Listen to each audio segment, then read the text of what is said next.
Hey, good afternoon, everybody. Happy Saturday to you. We've got a fantastic show for you. Howard Chaykin is going to be here. We're going to be talking about whatever we want to talk about and selling. We've got 32 lots of artwork to sell today. So as you know, this is the shows are completely run by me now as far as the fulfillment and shipping and all that. So I'll just give a rundown on how the art sale is going to go today. So it's a little bit different than the way it was the last time I had Howard on here. Purchases and claims, they're going to happen in the chat versus sending in those emails as we've used to done. We're gonna go this route for a while and see how things go. If you win any of the artworks today, you're going to email me, bill@comicartfans.com, after the show, and include the lot numbers that you won. Definitely include your mailing address. That's very helpful for me to have immediately after the show. And please be mindful that we do expect payment to be made within 48 hours of getting your invoices, because I'll invoice you after the show is over. So, keep that in mind. That way we can get everything packed and shipped out to you as early next week as possible. And as far as shipping and handling goes, the prices you see today do not include that. Domestic shipping is $30, international is $60, and fulfillment is handled by yours truly and family. So yeah, that's how things are going to go. But welcome to the show, and let me bring in the man of the hour. This is the fourth show I've done with this gentleman, and it gets better every single time. Mr. Howard. I'm chomping at the bit. Oh, I'm sorry. I can't help it. I it's not step foot, it's set foot. It's not chomping, it's champing. Champing. I said chomping, didn't I? You did. You should know better. I should, but well, yeah. You are a master of the English language. Only by comparison to the rest of my colleagues. Let's face it, comic book, it's a low bar. It's the world's tallest midget universe here. Come on. Well, I always try to be careful. So, but the word chomping versus champing. Yeah, yep. It's all on me, man. But that's okay. I love when it's all on you, because that way I can sit back here and just revel. Well, Mr. Easy-Go-Lucky's calling you Professor Chaykin tonight. So I prefer doctor, like in Germany. The honorific of doctor. Doctor with a K. Kafka. So yeah, I love Kafka. So not to love. He always chants a bit. Yeah. I'm the prince of callback. So well, I'm glad you were able to get out of the sauna so you could come here and hang out with me today. Jealousy reeks. Look at that envy. Yes, I should explain to those of you who are listening to Bill's mewling and puking that I just got out of my sauna, had a nice shower.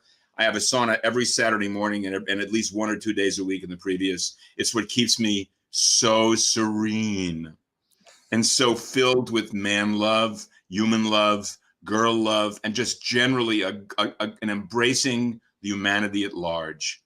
Who believes this? Does anybody believe it? You sold me earlier on all that. I'm ready to buy one right now.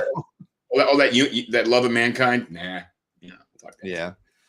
So hey, what's going on with you today, Howard? I mean, as far as work goes, I think that one of the things that we're going to do today that we've never done before, is actually we have some books for sale that you've signed, and right. And you've done some remarks, and we'll talk about that when we get to the sale. But so this one came out in December. Yep. What are you currently working on that you can talk about? I'm right now on my desk right behind me where it is the artwork for part 2, pages 13 through 24 of Hey Kids Comics Volume 3, number 3. Number 4 is more to it. And where the first and second issues are functionally done. 3 is in play with color and lettering and everything else. And we're moving forward. I'm in the process of negotiating an adaptation, which I can't talk about, of some material from some 60s and 70s stuff that I'm hoping goes through, because I'd really love to do it. It's a lot of fun. And one of the things that's happened in my career is that it ended about 10 years ago. And I've gone from being, as all of us do in comics, starting as a hobbyist and then becoming a working professional.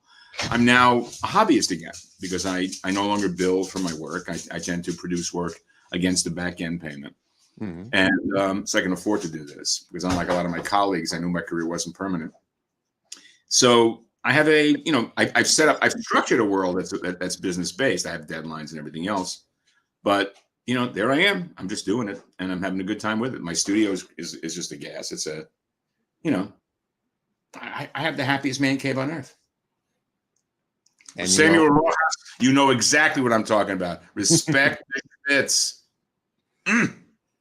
So the thing you can't talk about is it like something really right up your alley genre wise, or something? It is, and typically it is so uncommercial that it's typically suicidal in terms of the market. So why pursue it? Just it's something that because I don't give a fuck what the audience thinks about the work that I do. I mean, I really don't. I mean, I feel that I'm doing work that pleases me. If I can reach an audience, I mean, I can't compete for an audience that thinks that the monthly superhero book is mind blowing. I gave that up, but I still like to produce work that at least doesn't embarrass me. I said to someone recently, this morning, or maybe it was yesterday, on Facebook, that I've aged out of both Marvel and DC about a decade ago, and he assumed it was because they couldn't afford me, and I explained it has nothing to do with money. My page rates haven't changed in 30 years. The reality is that I have nothing to offer either DC or Marvel that they want or need. I don't represent a sensibility or a mindset that serves their needs. And, and I can dig it. I'm not that guy. I made a conscious decision many, many years ago that I was not going to attack my career in the way that most of my colleagues would, which is to say, to find a character who was either on a crest of popularity or in more moribund and with an idea of how to make that character crest to popularity. Instead, I went off and did my own shit. I'm a journeyman talent in the sense that I do everything reasonably well. I'm not an apex guy at this or an apex guy at that, but the combination, the synergy that exists between the work that I write and the work that I draw together makes me a cartoonist. And that's really what makes it special. It's why, despite the fact that Noel Sickles was a far superior artist to Milton Caniff, Caniff was a greater talent because he could write and draw with equal measure and equal skill.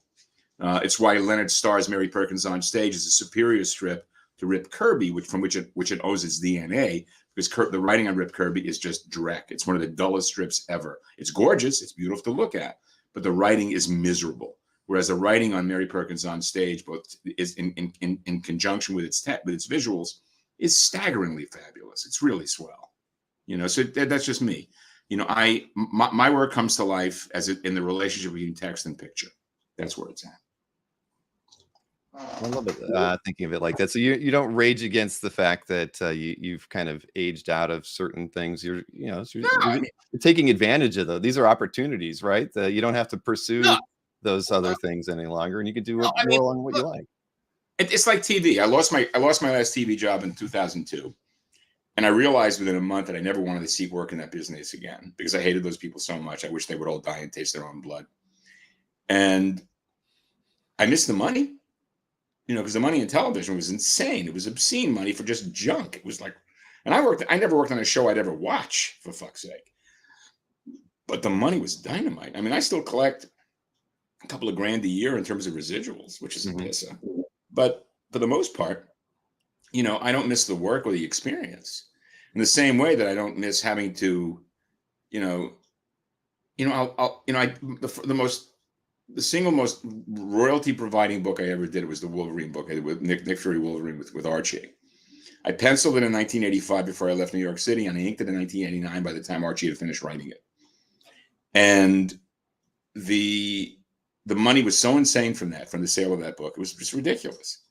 But I don't need to put I can't compete with John Romita Jr. or Walter Simonson or Jim Starlin or any of these other guys who do the super stuff in a way that is almost a second suit for these guys. For me, it's stepping in to do something that isn't natural for me. Mm-hmm. I mean, in Higgins comics, there's in the first 5 issues, there's one punch thrown and one slap, and that's about it. Nobody's doing hyperbolic leaps and frays into comic book fight scenes. I can do fight scenes, but I'm interested in people yelling at each other, wearing interesting clothes, behaving like real people. I always go back to Jeffrey O'Brien's quote about science fiction and crime fiction, which applies to comics as well, which is that crime fiction is at least as fantastical as science fiction, but it is based on an observed reality. And when I was a kid, I rejected and completely abjured the idea of observed reality. I wanted fantasy.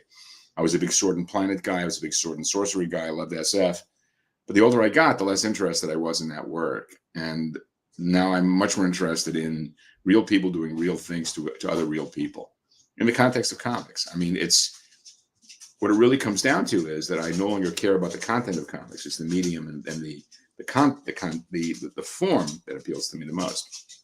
And I love that. And one of the challenges that would come with this adaptation that I hope will happen is that I really want to find a new language visually to convey this piece. It's a period piece, and it's of a particular period. And I've worked in that period before, but my inclination is to open up the material to such a degree to find a new language, to maybe even go back to root of, say, Kurtzman style storytelling, the way he did what he did on Frontline Combat and Two-Fisted Tales. Mm-hmm.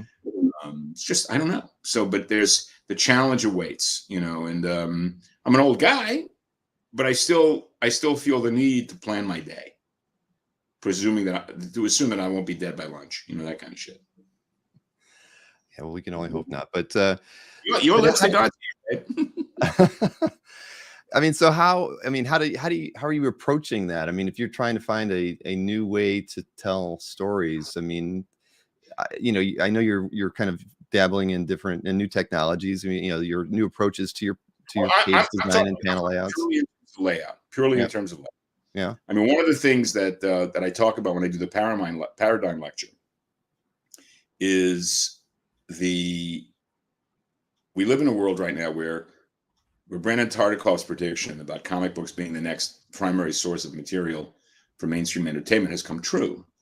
But what I find most fascinating about it is that the single most interesting aspect of comic books, what separates comic books from everything else, is the existence of that page that is preceded by a page and follows a page and is a page following in. And the page in the context of comics is what it's all about. Hey, Dave.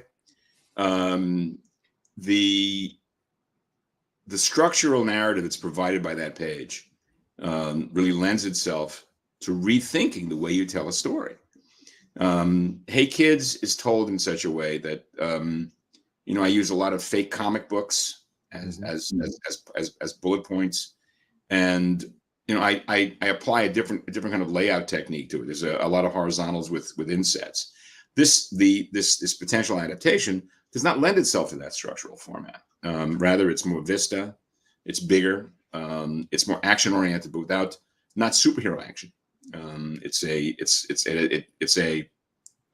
more straight up, a realistic interpretation of physical movement.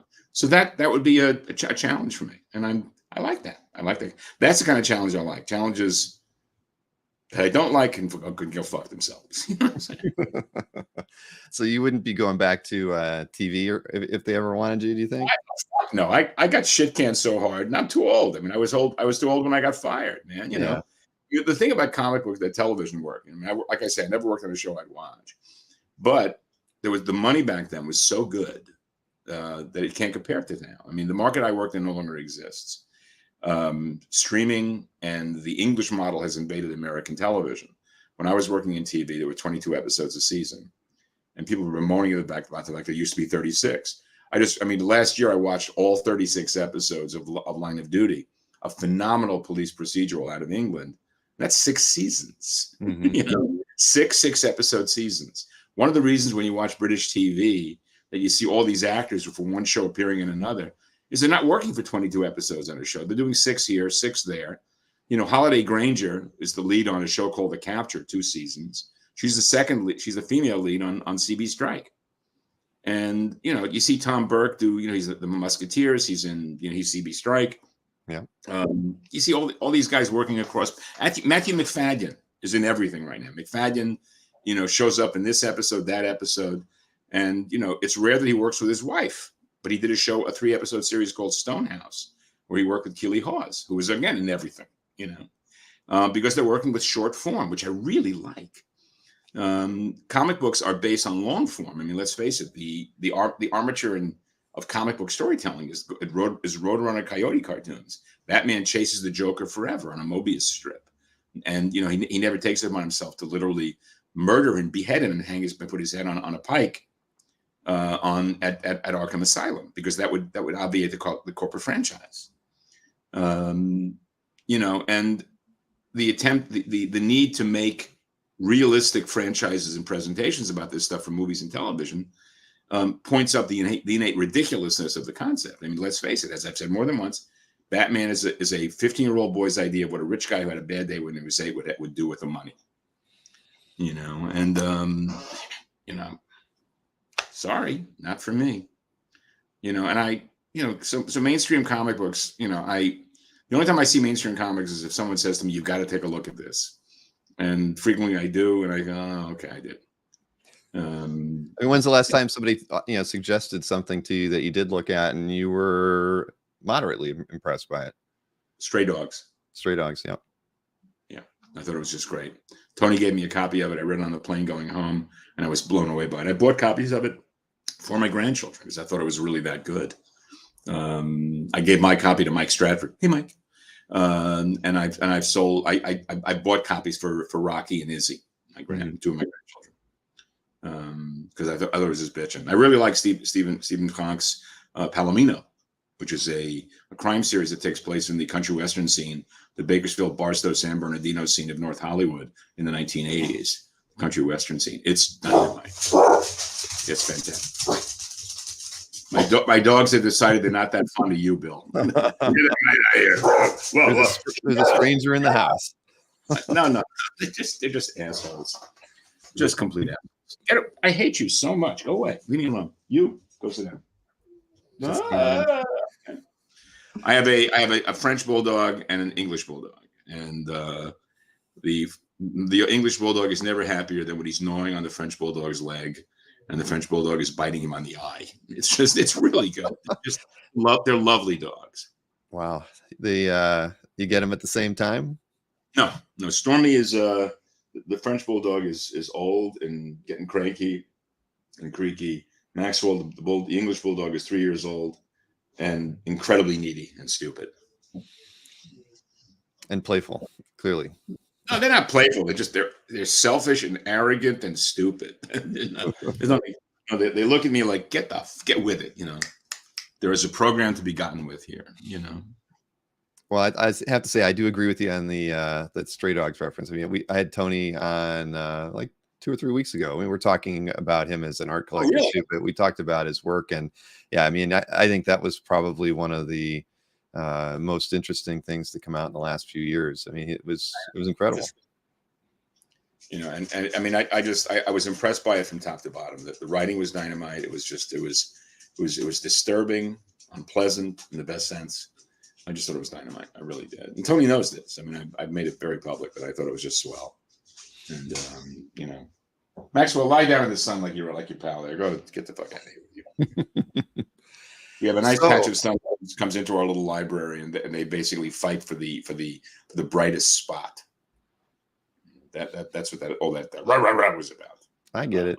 Yeah. Well, there's not a lot of. There's a little bit of light in there, I guess. So that's why they have to fight. I have blackout curtains throughout my office. Right on either side.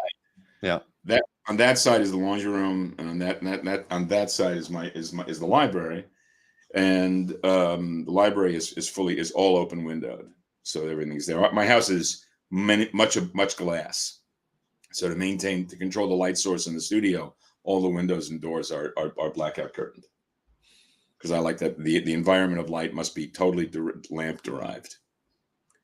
Don't tell my wife I said this. That she hates that. Just so much. All right, you buy a house with a lot of windows, and then you have to.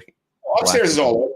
I mean, upstairs is just. I mean, we are blindingly lit. I sleep with a sleep mask and earplugs because I'm photosensitive to the max.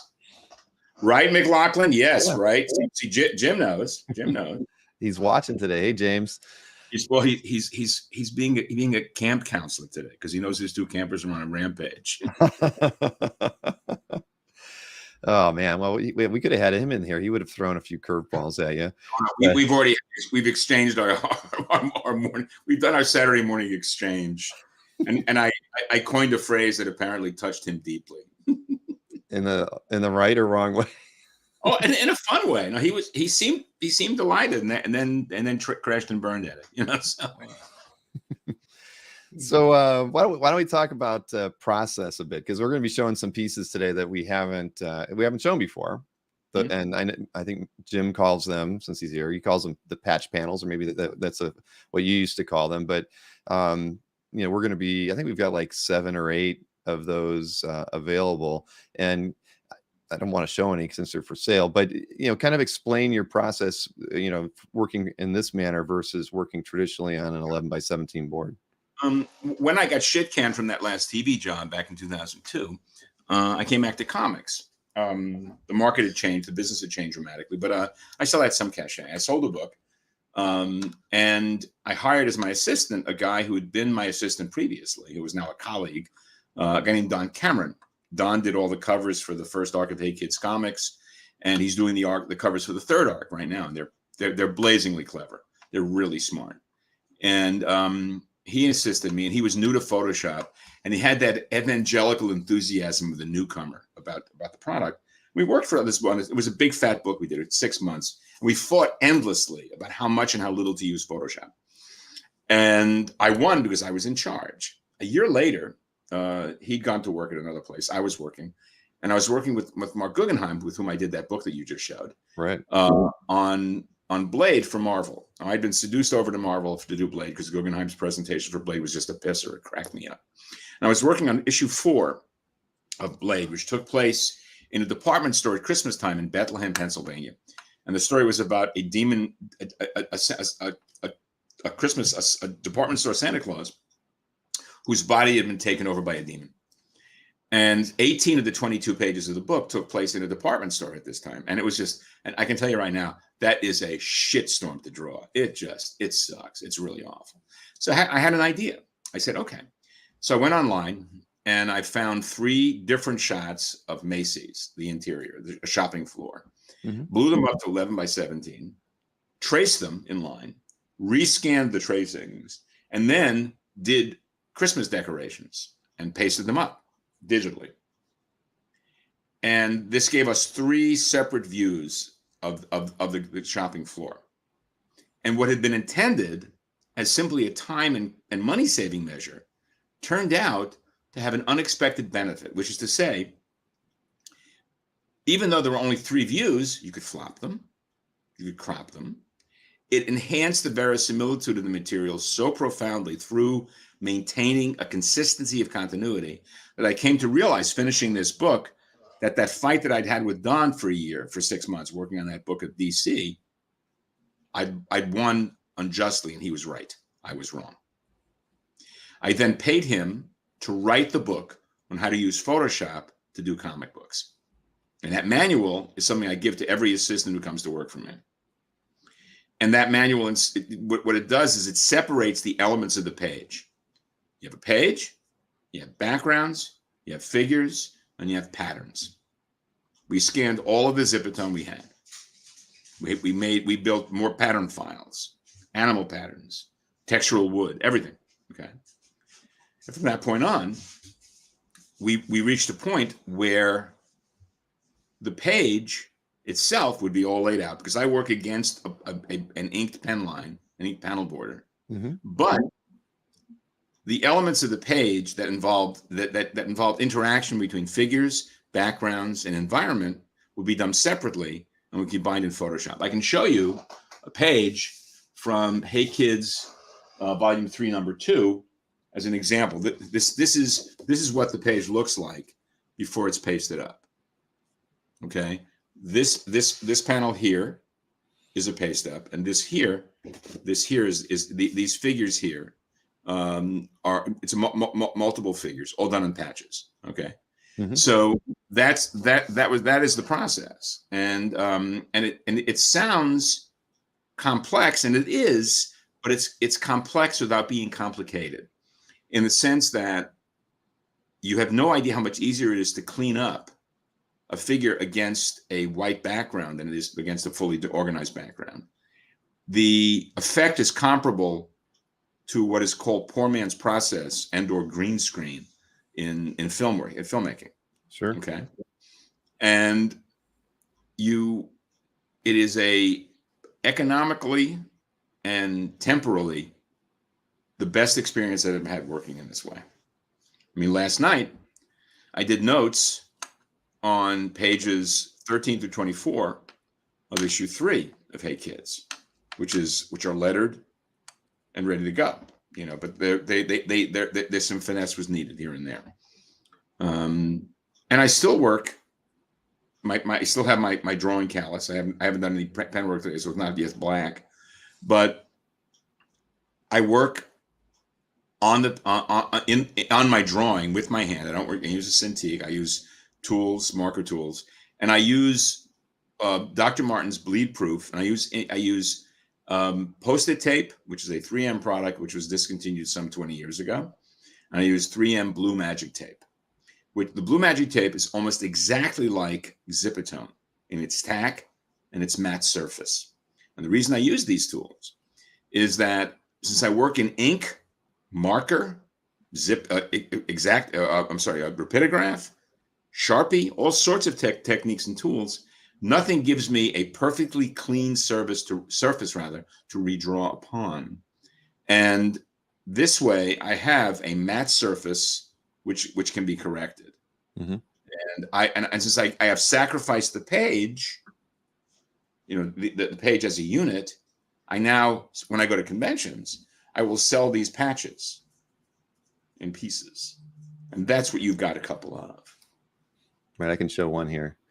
Okay. That we'll see a little bit later, but I know on this one, and I can show how it was used, but like the first two figures on the left, I know when they were used, they're actually on a plane and they're not standing that close. You know, same thing with the attendant on the right. He's interacting with the two figures in the middle, but you know, in the panel that, or you know, that as after they're assembled, like here is there's that first scene. You know, they're standing apart, and I think that's how you did the other ones right here. Right. Yeah, all from that. I mean, show me that page again. I'll walk you through that. I'll show you what that's all about. I mean, here, what we've got a pattern of marble. We did a background of the Hong Kong harbor. You know, so you've got that office, which was built in CGI and then drawn, okay, in a way very similar to what I described about that floor of the Macy's floor. The patterns on their coats are taken from our patterns file, which we've collected for years. You know, got animal skin. That's a texture, a Zipatone texture. When back in the late 80s, there was an art supply store in Los Angeles that would have 40% off sales every 3 months. We went in there and we cleaned them out on Zipatone, and there was because there was a fashion element to a lot of their customers. They had a lot of Zipatone patterns that were not the traditional dot pattern, that were sort of like clothing patterns. I've been using those for years. You know, herringbone, houndstooth. When I was a younger man, I was a fashion conscious guy. I loved clothes, and a lot of the work today reflects my recollection and love of that lost aspect of my life, because I now, you know, I look like an unmade bed now. You know, back then I was cute. So that's how this work is assembled, and you know, it's and I love the idea of doing this because it's very much a reflection of the experience I had working as a television producer, because I would be on set and you learn to accommodate. You know, we can't, you know, I haven't done a Substack submission for a while, and I've been working on one, and it's called NTBSLT, which is executive code in Hollywood for not this, but something like this. And it's true. I had no idea. I was waiting to hear what that stood for. NTBSLT. When you got that note, you wanted to punch those fuckers in the face, because it meant they had no idea what they wanted, but they wanted you to know what they wanted. You know, that kind of shit. Right. And but so much of, you know, like you accommodate on the fly. You know, I was working on television that they spent no money on it, and we still had to get 43 minutes of showable TV on a weekly basis. These days, when I found out recently what they were spending on an hour of television, it was like, holy shit. They're spending as much money on an hour of TV these days as frequently we got to spend on an entire season. That's insane. And no wonder my stuff looked like shit. You know, I mean, come on. You know? Well, there's a lot that, you know, everybody's glued to their streams nowadays, so there's a lot of money. I'm that guy. You know, I'm that guy. You know, I mean, I'm rereading Suspects by David Thompson right now, and I'm making a list of the pictures that I haven't seen either recently or within 50 years. Suspects is a great epistolary novel. It's 85 characters and 55 films and what happened to them before and after the movie. And it's a breathtakingly good book. And I've been recommending it a lot. And I realized I hadn't read it in 20 years. And what the hell? I dive in and reread it. It's the best toilet reading I've had in years. It's great. So I won't say what I'm reading in the toilet right now, but what are you reading? Come on, Bill. Don't be such a baby. What are you reading? I'll go get it for you. Hang on a second. Oh, I can't hardly wait. While he's gone, let's talk about him like behind his back and shit. What do you say? Who knows something really disgusting about Bill? Come on, spring it. Yeah, I hear you. I can hear you over there. I didn't realize I was speaking out loud. What is it? I'm reading the complete 8-ball right now. Daniel Klaus. Okay. Absolutely, yeah. I've never read it before. Everybody told me about a month ago I should read it. It's awesome. I'm thoroughly impressed. I mean, now I know where a lot of the references I've been hearing about. I do and everything all of my colleagues in mainstream comics do. He's a classic example of a guy who grew up reading Marvel comics, loved them so much, and then turned on them when he realized how shitty they were. You know. Exactly. I mean, I've met him a couple of times, and I've never experienced, you know, the contempt that oozes from him for me. It's just so rich. It's like, wow, you hold me in utter contempt. That's fantastic. Thank you. Yeah, no, I can feel the I can't call it hate. All the sarcasm throughout that. I love it. At best, it's disdain. Yeah. No, that's true. But it's a great read. I had never I don't know why I never picked it up before. Because you were too busy reading Thanos Eats the Planet comics or some shit. You know? I probably was. You probably got me on that one. By the way, my hair feels really good for my song. It really does. Oh, it's great. Oh. And I'm jealous. Man. But hey, so we talked about there was a question. Here we go. David Setlick wanted to know if your manual that you give out to those who are in your employ is for sale. No. And for the West Coast, no, it's not. Only for those guys, only that if they're working with you. Right. Yeah. And if those little fuckers are bootlegging it, go with God. See, I can see it now. Anybody who's ever worked with you, are starting to get questions. What's can we see Howard's Bible on process in the modern age? Well, it's not mine. It's Don's. Don wrote the book. I didn't. I just paid. Well, you asked him to write it, though. But he did the writing. Yeah. Well, that's I get it. But with so many people working digitally today, why do you not use a Cintiq? I mean, I'm just curious. Does it because it's obviously you're fucking thing to have to learn. I don't want to do that. Yeah. And I like sitting at my drawing table. I mean, right now I'm working on a 9-panel grid of 8 characters and a magazine cover. That's a thinly veiled parody of a comic book fanzine, and it's all about the revolving door at a certain superhero comic book company. Mm-hmm. And it's all just portrait heads of the various guys replacing. The very fact that no one's beaten the shit out of me after the second volume came out is a demonstration that nobody's really reading this book very closely. I'm delighted. I mean, do you get any criticism from people at shows? Well, you still do go to a lot of shows. I mean, comic book fans are pussies, I mean, it's just, and I mean, all the people who went after my ass in 2017, after I did the Divided States of Hysteria, who wanted me to die or be hanged in public. I've been at conventions with these people and never said a word to me.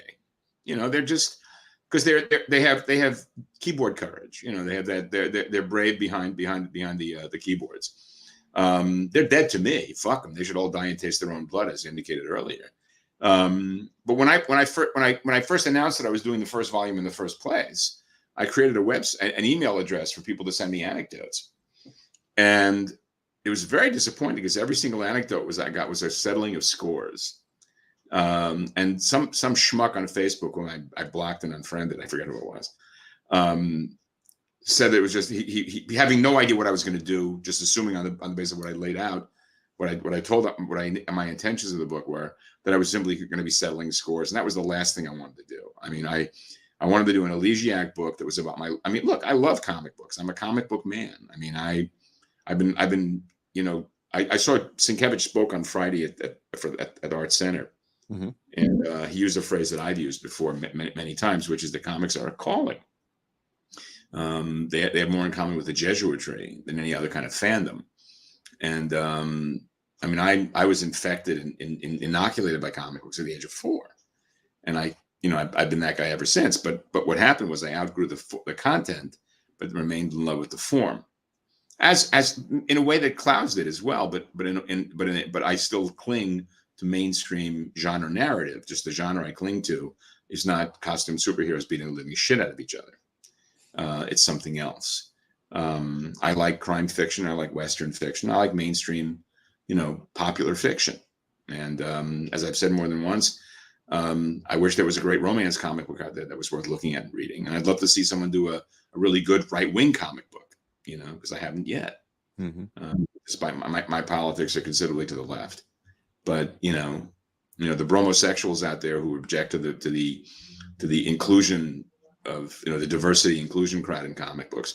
But you see, the inclusion and diversity people only want to include the stuff that they like to be included in, and the bromos, they resent the idea that their homoerotic fantasies are not their own anymore. So I mean, there was a woman a couple of years back who was doing a tutorial on YouTube about how to desexualize female superheroes, never noticing just how deeply sexual the male superheroes were for all the gay boys in the audience. I mean, let's face it. Comic books are an early pre-adolescent form of sublimation of sexuality through beating the shit out of people you don't know. It's just I always get nervous when I think of comics like that, though. Having grown up on them, it's a tough pill to swallow when you think about that, because what's that? What do you mean? What do you mean? Well, just that you wonder, was that the allure of comics for me? I mean, I love the stories, but was there something deeper that I didn't understand? That was creeping into my brain that was saying, you got to keep buying these spandex hero books, because who cares? It doesn't matter. I mean, it really doesn't mean shit to a tree. Yeah. When I was a summer camp counselor, I noticed that the kids, I worked at a summer camp that I'd been a camper at, and it was a camp for underprivileged children. And it was a boys and girls camp in which the boys and girls lived in the same clock. At another camp I went to, they had a staggered schedule, so the boys and girls never interacted. Mm-hmm. But in this camp, they did. And they also, unlike most summer camps, the day you showed up at summer camp, you were assigned as a counselor. You and a female counselor would sit at the table with a group of boys and girls who were not all in the same bunk together, so different ages. And one of the things I noticed was that I had the 8 and 9 year olds, and they weren't sexually active, but they were curious, and they were trading superhero comics to the girls for Katie Keene comics. And I think the Katie Keene comics had a sexual element for them that they weren't quite comfortable with understanding or acknowledging, but was real. And I was fascinated by that. I mean, because they were adolescent, they were pre-adolescent, they were pre-puberty, they were prepubescent, mm-hmm. but they were still acting on a sexual impulse. And I believe that comics has an enormous aspect, an enormous affect of that sexual impulse built into the material. In the same way that superhero fight scenes are the comic book equivalent of musical theater when a character breaks into an "I Want" song or an aria in opera. Gershon Legman, who was the guy who predated Frederick Wertham in his assaults on comics, insisted that comic book violence was a sublimation of sexual desire. And I can see his point.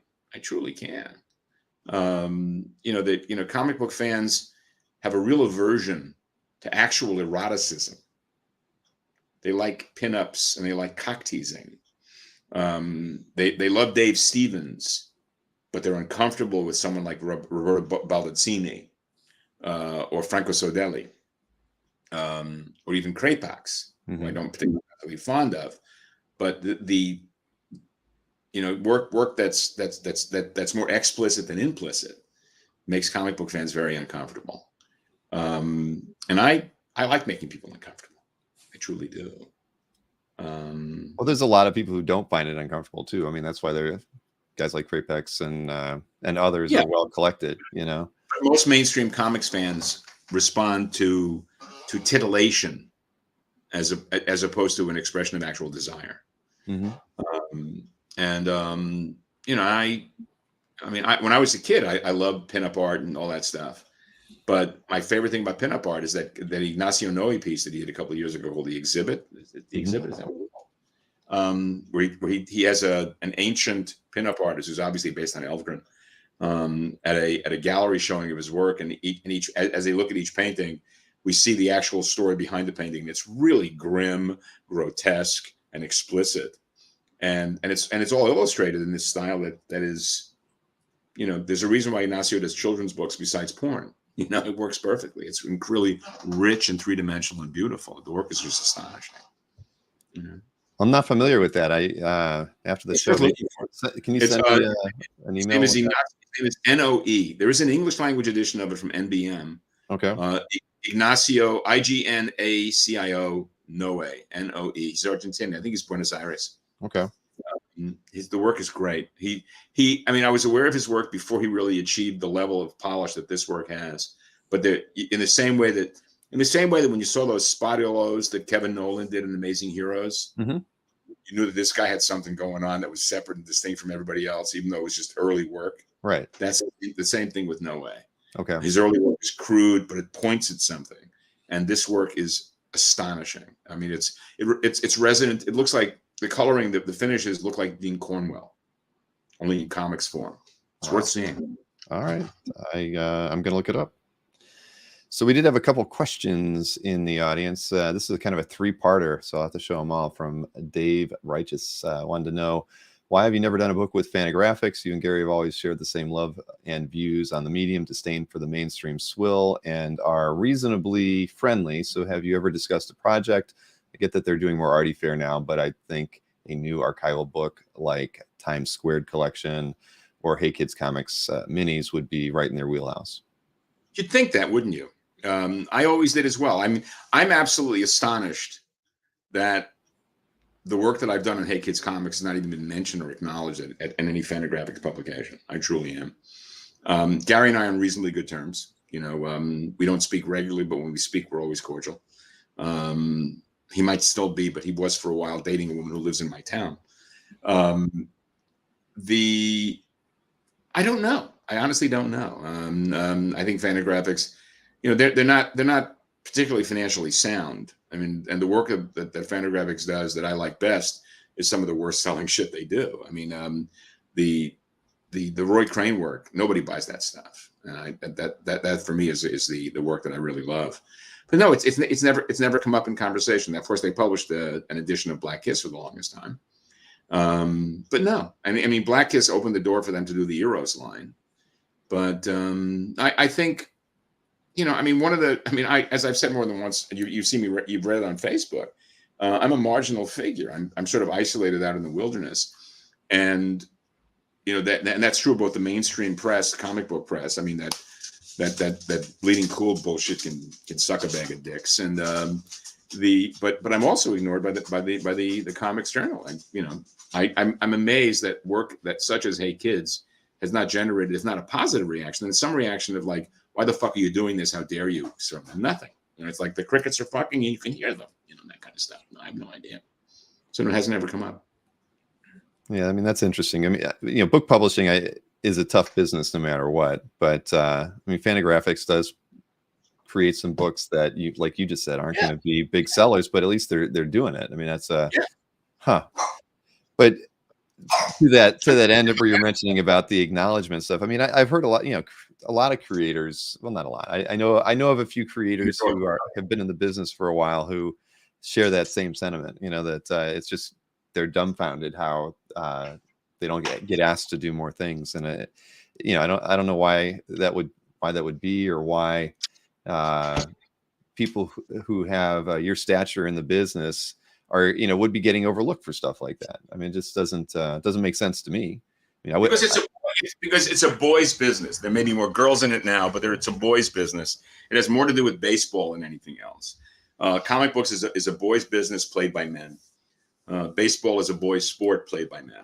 Okay, and comics, the audience for comics is the living incarnation of Arrested Development. I mean, there are people who are willing to devour material that, as I said, deals with work that is primarily on an armature comparable to Roadrunner Coyote cartoons, and kind of an arrested development, an arrested but never indicted development, adolescent attitude about narrative and character. The very fact that the mainstream comic books deal with heroes and villains. Villain is a word it's a word out of British English that refers to a bad doer, a bad actor. But in the real world, people who behave in an evil way do not regard the work they do, the things they do, as evil. No one's twisting their mustache in delight. No one's dry washing in joy at their perfidy. The truly loathsome people in the world are the heroes of their own narrative. I mean, Donald Trump is a horrible human being from my estimation, but I don't think he thinks, if he thinks at all, that he considers the work that he does as in any way but serving the common good, his idea of the common good. And we are all the heroes of our own narrative. Mm-hmm. And self-awareness is very thin on the ground. Self-regard of the guileless variety has functionally replaced self-awareness. And I mean, it's taken me years to get to be this old, and one of the things that happens when you spend that much time doing it is, I've gone from being a narcissist to a solipsist, and part of that solipsism is accepting the fact that my self-analysis, my self-awareness denies me the assumption that I'm any better than anyone else. I've said more than once that it's a world's tallest midget comic book business in which we function. And it's comic books are an incredibly frivolous medium in which is difficult to do well. That's it. Yeah. And again, I don't, my disdain, my disdain is frequently identified as contempt. And it really isn't contempt. It's mostly disdain because it's kind of passive. But when I was hired by Marvel a couple of years ago. I spent 6 or 7 years doing a seminar every 6 months at Marvel, speaking to talent that they had under contract, but weren't producing to the level that they felt that justified the expense.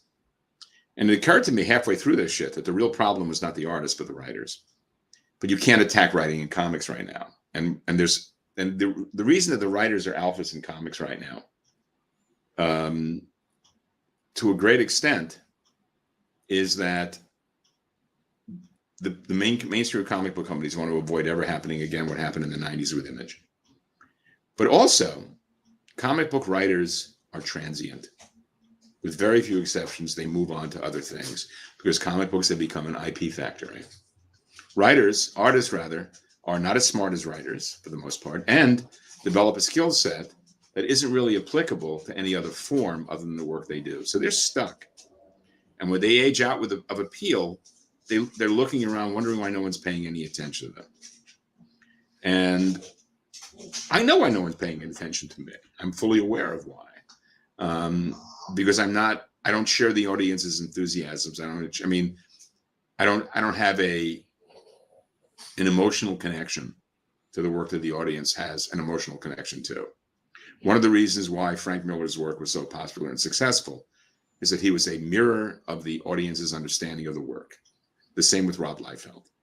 Liefeld is the most aspirational of artists. He's what a fan would draw like if a fan could draw. I said earlier today that it's id and superego combined in a completely atavistic approach to the material. It goes right to the core of that 15-year-old kid reading comic books. This is what I would do.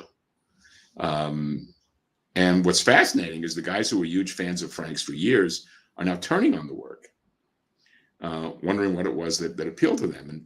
And comic book fans have a real resistance to accepting the fact that they've outgrown their boyhood enthusiasms. And when you outgrow your enthusiasms, you blame the material for which you were enthusiastic as opposed to your own development. And you know, I don't eat Twinkies anymore, but I really fucking loved Twinkies when I was a kid. You know? No, well, that's human nature, right? You don't think you're the one that changed. You think everything's changing around you. But yeah, I get it. Here's another question from Henry. He asked something in your past. When you were at Upstart Studios, Starlin said that you talked him into the process of painting Metamorphosis Odyssey. Was that when it was in black and white? I have no recollection of this. Don't you remember that? No. You know, we're talking 1982, 83. So 40 fucking years ago. There's a lot of drugs and alcohol since then. So I have no idea. Don't remember that conversation. Thanks, Jim, for acknowledging that. I had no idea. I don't remember that at all. Well, Jason Ladwig loved your it doesn't mean shit to a tree. So I didn't make it up. It's old school English. Try it on your friends. You know? I've never heard it before. So really, no, not at all. And I'm from Ohio. I mean, what's his name? It shows up in a Jefferson Airplane song by Grace Slick and tones it. Well, that I'm going to look it up. What else should we cover here before we start looking at some art for sale? I don't know. I guess that's probably all I wanted to cover, man. What else you get? You covered a lot. You know, we champed at the bit. We champed at the bit. I am never going to live that one down. No. I will. I'll be at my memorial. My hand will rise from the grave with a card that say "Champing." Thanks a lot. That'll be. I'm going to have to write that. I should write my obituary right now and remind people that. Well, I got my tombstone grave marker already written. You know, I'm going out with that. My epitaph is my informed enthusiasm found wanting by your ignorant indifference. That will make people stop and read and wonder. I hope so. And piss on the grave in equal measure. Exactly. Here's a question from a fan of your work. Well, let's see. Chuck Arnold wants to know what TV shows you're currently watching. And there's got to be a few. I know I follow you on Facebook, so you're always talking about what you're watching or what you're reading. Well, I mean, I finished up a lot of stuff. I mean, I finished up all the Taylor Sheridan stuff, with the exception of the next 2 episodes of Mayor of Kingstown. But I watched all of the, Yellowstone, Tulsa Kings, 1923, 1883. I'm loving the second season of Mayor of Kingstown. We just started season 3 of CB Strike yesterday. I'm looking forward to Citadel, despite the fact that the showrunner has done work previously that didn't thrill me completely. I'm loving A Spy Among Friends with Damian Lewis and Guy Pearce. Godfather of Harlem. What else? I'm looking forward to season 3 of Happy Valley. I loved Happy Valley seasons 1 and 2. I love The English. And I had a long conversation with a pal of mine yesterday. I insisted he watch Vigil, the Salisbury Poisonings, Bad Sisters, Kin on AMC, which is about 2 organized crime families in Dublin at war with Aidan Gillen, Kieran Hind, and Charlie Cox not playing Daredevil. That's a lot. That is a lot. What? How the fuck do I manage to squeeze all that shit in? What am I doing? I read too. What the And you fuck? know all the actors too. I mean, that's crazy. I love. I haven't watched the second season of Mayor of Kingston, but I really enjoyed the first one. And Oh no, I mean, and one of the things about Mayor of Kingston that when the first season ended, how can they top this? And they've done really well by getting they dug in amazingly. And the girl who plays Iris on that show is something to behold. She's fantastic. She's really good. You should watch The Capture, Vigil, Salisbury Poisonings. These are all really good. You have Peacock? I do. What? Yeah, these are worth seeing. The big disappointment, I love Shrinking, the new Bill Lawrence show on Apple. The big disappointment for me has been Hello Tomorrow, which is physically gorgeous with a wasted cast in the service of utter banality. It's so good looking, and it's such a waste. I was expecting, because it looked like it was taking place in the suburbs of Times Square. There's also a show called Reprisal, which should have had more than one season, that is really worth seeing. That, again, looks like it takes place in the suburbs of Streets of Fire. That's worth seeing. So. Okay. What do we got here? There was a Mr. Easy Go Lucky. He's kind of trying to help me out here. He said that Chomp at the Bit is a variation of Champ at the Bit. Fuck them. Fuck Webster. Webster's has basically managed to make accidents and mistakes into an acceptable form. I'm sorry, but it's champing. I'm sorry, but it's set foot. I'm sorry, but it's inflammable. I am. Wait, old man shout. Yes, I am that guy. Whatever. Who cares? But I mean, a lot of it is making laziness an acceptable form of human behavior. That's what it's all about. Pay the fuck attention, ladies and gentlemen. Man, I'm telling it like it is. I live in and you can't find me. It'll be okay. Oh man, one thing we should talk about. Don't you have a paradigm thing coming up? That I do. When and where is that? Today is Saturday the 18th. On Thursday the 23rd, I'm flying to Richmond, Virginia, and I'm going to be doing the paradigm lecture there. I think it's Saturday of the convention. Lives will be transformed. This I promise you. We will discuss the concept of why the page works, how the page works, and everything else. And I guarantee fun will be had and shit will be taught.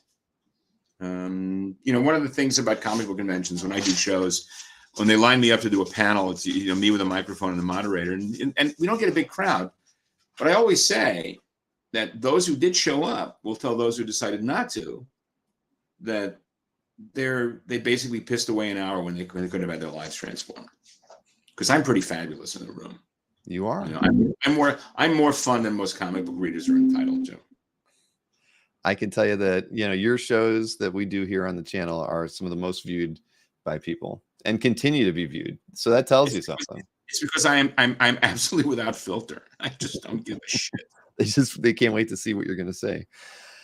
So in that, and so similar to that, then Dave actually asked a question about the paradigm, where he says, looking back at those seminars with Marvel and the artists you spoke to, was that a worthwhile exercise or a fool's errand? In other words, do you see the evidence now that some of those artists took what you were trying to tell them to heart, or did they just throw it away and do their own things? I mean, without naming names. I really don't know. I can't really say.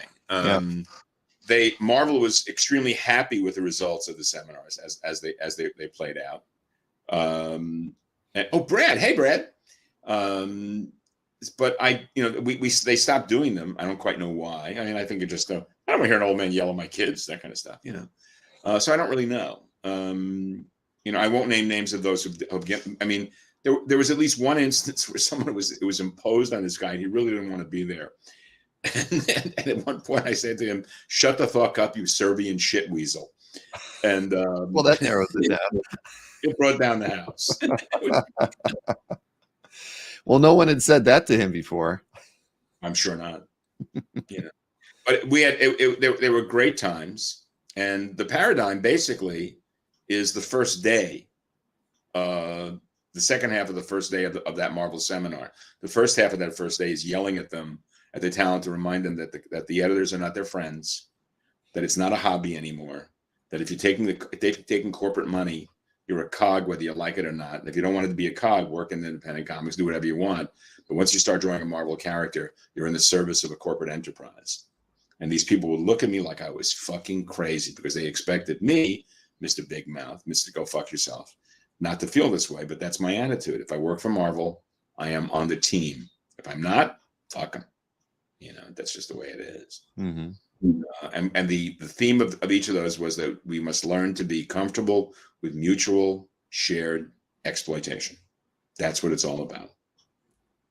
Pure and simple. I mean, do you think that, you know, that those chats or classes, lectures were put together because so many artists started working from home and didn't have the bullpen experience to work around seasoned veterans like yourself?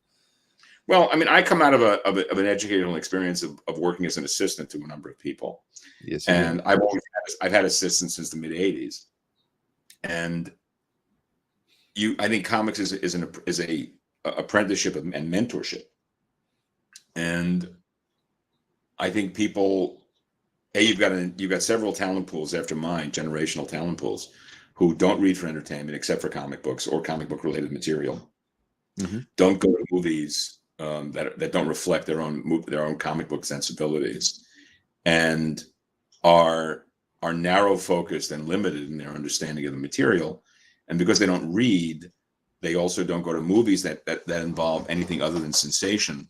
So they don't have an understanding of the concept of pictures with narrative value, and that a picture is not simply something you put 4 lines around and call it that. A picture in comic books has to have narrative value and be endowed with content, that characters have to be doing something or reacting to something or behaving in some fashion that enhances the narrative.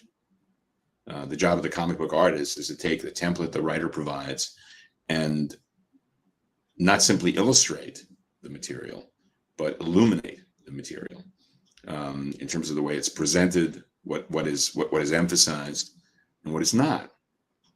And you now have an audience of people who read comics for the content and go to the movies for the content, ignoring the fact that it's the form of comics that gives it its special uniqueness. I just modified a superlative by calling something unique special. No, I'm ashamed of myself. You cannot modify a superlative. It's so very unique. No, okay, can't do that. I do that all the time, I think, but I'll try. Stop it. Cut it out. Don't do that anymore. I think you sort of answered one of the other questions in there from B&G where they had asked the fact that superhero movies make so much money, is that valid as opposed to superhero comics, or is it the same thing? So, yeah. Civilians think that all the money for superhero comic books trickled down to comic book guys. That we're all awash in dough. You know, it's like you'll note that the impact of superhero comics has had no impact whatsoever on the sales of comics, because the audience for superhero comic books barely knows that comic books still exist. Last time they thought about comic books was when they got the haircut at a barbershop and they rolled up a comic book in their back pocket. The comic books that really sell these days are manga, and that audience is a 2-year turnaround. They're 2 years old, then you move on, you move to something else. You get married, or you hold up a liquor store or some shit. The mainstream superhero comic books, their sales have no bearing whatsoever on the success of the movies. And I think, look, the fact that the Academy Award-winning picture this year, which I might have not seen, everything I've heard about the movie indicates to me that it uses the structural franchise of a Marvel superhero movie in the name of creating an obscurant art film. And I think that's a sign that the general marketplace has been inoculated by a Marvel superhero sensibility so profoundly that it's a language that people can expect and understand. And people started referring to the new Batman picture as a Batman movie, as if Batman itself had become a subgenre of film. And I just don't care about superhero movies because they take the least interesting aspect of comics, which is to say the stories, and put them on screen. I'm not interested in clever quip fighting. It doesn't interest me. I'm not interested in CGI.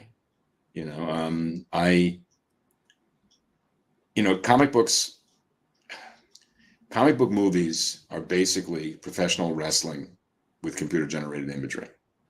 And professional wrestling is musical theater for people who don't like musical theater because it's too gay for them. And I'm just not interested. I'll stick with musical theater. Just before I got online today, I bought a second set of tickets to see Sweeney Todd. I'm seeing it in June, and I'm seeing it in September.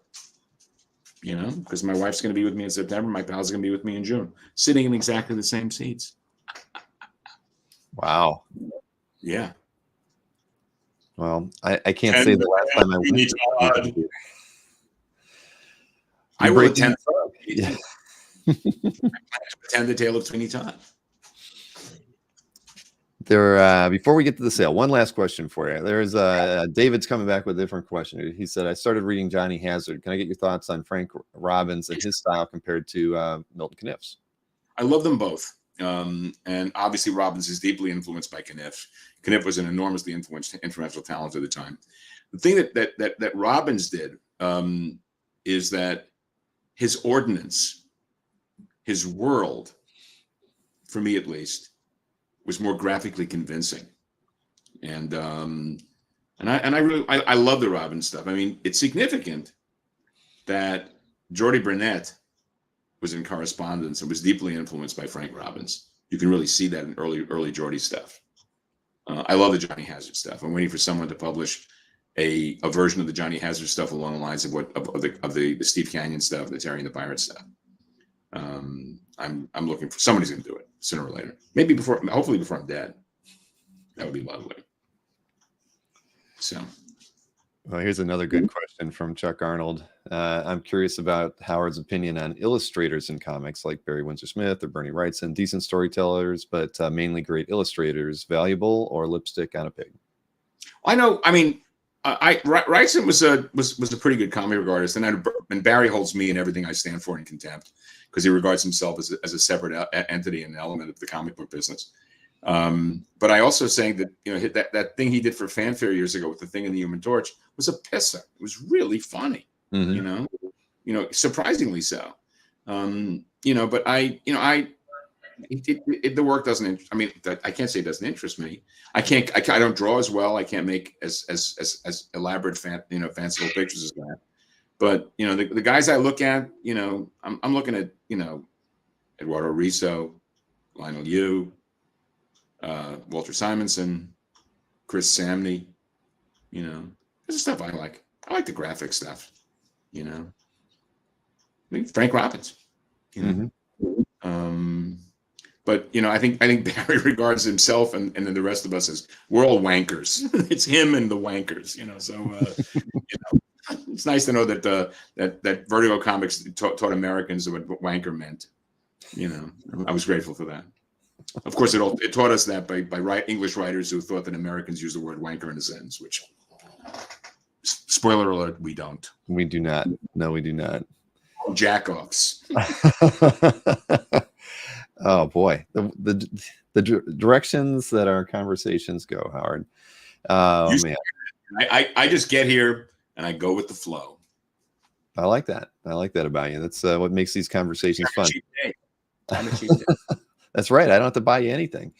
But so speaking of that, we can kind of get into the sales side of things, because there's plenty of things to talk about when we look at the artwork that we've got today. I mean, one of the things that I wanted to bring up, because this is being the first time that I'm actually handling the artwork, because Third Eye was always doing that. Right. Keep your fucking hands off that shit. Well, see, wash your hands. Put my hands on it.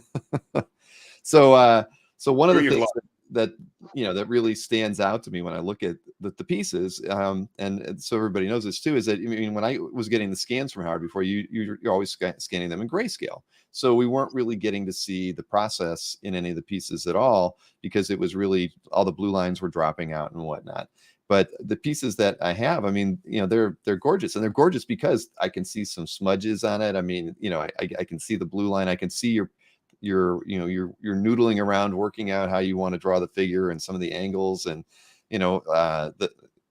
just redrawing the rope ladder, your process in there that we don't really see how you're working with things. And I actually really like that, and I feel like we've not shown off the art properly, up, and even today I'm not, because I didn't get a chance to rescan these because the art just came in at like 8 o'clock last night. So just calm down, will you? You're getting too excited. This is, just Yeah. at your age, you don't want to have a little coronary here. A little embolism wouldn't do you well. Just calm down. Well, I just wanted everybody to know that, that Okay, fine. I like that. The next time we do this, I'm going to scan the art. I'm going to scan it because I want to, or, just because I like it. I think, one of the things we talk about when we're, as art collectors is, the art you get is the art you get. There's only one piece, right? You can't help it if there's a coffee stain on it, or it's, it's got finger smudges on it, or notes in the, in between the panels, Right. whatever. I'm with you. I love it because it has that wet, worn look, and I see more of you. And when I look at these, and I think what you're talking about as much as anything else is I go back into a piece after it's been erased with a blue pencil and enhance details that I can then re-ink. And that's been my process forever, because I'm incapable of doing a finished drawing in my first pass. Seriously. I get it. I go back to Fred Tarabaw's title for the Earl Oliver Hearst piece, which is the Earl Oliver Hearst and the Illusion of Spontaneity. My work appears spontaneous, but it is not. It is labored. I'm much more Robert Crumb than Jules Pfeiffer in that regard. All right. Well, Hoarder's Hide is telling me to stop pontificating and show the damn art already. Thank you, Scott. I will do that. I got you, man. Man, talk about get strict with this guy, right? Let's enough of this prevaricating bullshit.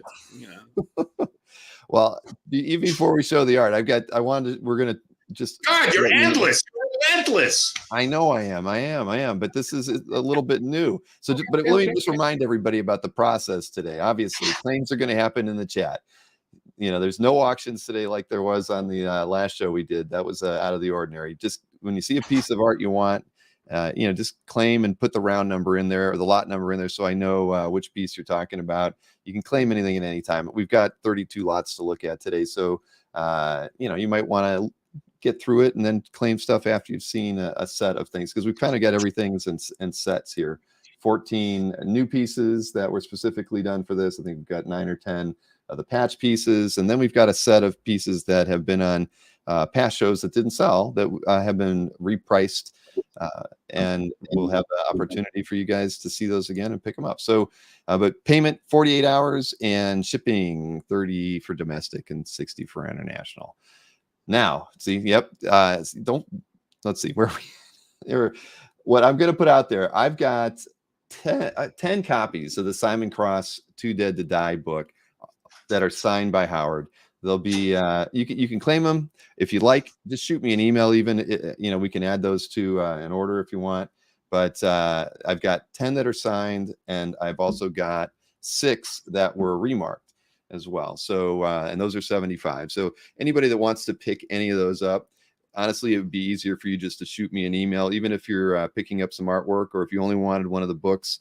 And we don't sell out of them. I think an email would be best, just so just if you want to add one in. So those are A and B, a signed or a signed and remarked copy of Simon Cross Too Dead to Die by Guggenheim and Chaykin. So those are going to be out there throughout. They're available for the whole thing. So what was this? Yes, he doesn't remember, Henry. He did answer that question though.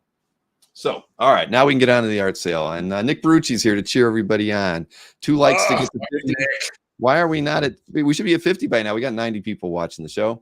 All right, and Nick Barucci, what would like to? I'm going to write it down because Nick is going to get a signed and sketched copy of the book. Thank you, Mr. Nick Barucci. Thank you, Nick. All right, so we're going to show these. This first set that we've got are all the same size, and they kind of come. Most of these kind of there's a piece and then a complementary piece. Like you'll get Conan and then Belit, right? So you're going to see a few different things when we look at these. And Wayne would also like a signed and remarked. All right, so that's good. We only have 4 of them left. Thank you very much, Wayne. All right, so let's go ahead and we're going to start showing the lots here. So first up is the Conan. Well, that's the remarked, or the thing that I wanted to show you the scan wise, because here's the scans as I got them from Howard. As you can see, you can't see the blue, but trust me, there's just some really great work going into these that I love. I mean, even on this one, there's some you drew some blood that you ended up not inking on that dagger of his, or sword. So size on these first 14, 7 inches by 8.5 tall, and this one is priced $350. It's the first lot, as you can see, and I can see already that Rick Welch has claimed lot 1. Thank you, Rick. Thank you, Rick. Nice pickup, and Rick is a regular in the chat. And again, this really fantastic piece. I might as well just show I guess the complementary piece to that one too, which is the Belit, and same size as. The dot pattern was done. Richard Pace, who's a good pal of mine, a Canadian cartoonist, suggested he's been using. He made a rubber stamp of a dot pattern, which I did that used here as well. This is the first time I've used it. That's where the dot comes through. So yeah, I'm sorry I didn't talk about that, because on these 14 as well, you did do a bit of zip in spots. Yeah, that's basically a rubber stamp with a dot pattern placed on it. So that's where I did that. Oh, okay. So a nice new fun technique. How did you? I mean, did you actually like kind of? I had a rubber stamp made. Oh, got it. So did you mask the area off so you didn't? Yes. Interesting. All right. Well, see, I should have talked with you more about this. So there you go. No, I forgot to mention it myself. Right. Well, now that I see that, because it looks so much like Zipatone, I figured that's what it was. But you're right. Dang, Howard, that's pretty cool. And again, I owe it all to Richard Pace. Well, that's Richard's the guy who does second coming. Yep. Well, he's a good pal. Rich is a guy that wherever I am, if he's there, we eat. Well, then that makes these even cooler, everybody. I'm impressed. I had no idea. Well, like I said, I just got him last night. I wasn't able to look at him. So let's keep this thing going here. He was playing with this idea, and there's Burma. He and I said, that sounds really cool. Let's see what I can do with that. So I made stamps. I got stamps made of my own, and there you have it. That's what I'm doing. Well, that is, I mean, I know everybody, I've seen other techniques out there, but, where people are actually, using, the ink on a sponge or something like that, or they're on their finger. I just thought it was a great way to play, and I had a good time with it. So there you go. Well, that's awesome. So like we said, lot 3 here, Burma, priced at $350, and same size, 7 by 8.5 tall. And if anybody wants that, you can claim it. And I always tell everybody, keep notes. So I'm sure you're all aware of that. So you know which pieces you might be interested in. You can claim them at any time. So next up, a complimentary piece to that one is the Dragon Lady. This is lot 4, same price, $350, same size, 7 inches wide by 8.5 tall. And again, on this one, it's the blue pencil just makes the piece really interesting to me. Just again, seeing how you were working out the leg positions, and even the smoke off of her cigarette. Mm-hmm. And I'm still shocked about that the rubber stamp thing. Mm-hmm. Do you have the rubber stamp with you? I do. I want to see it.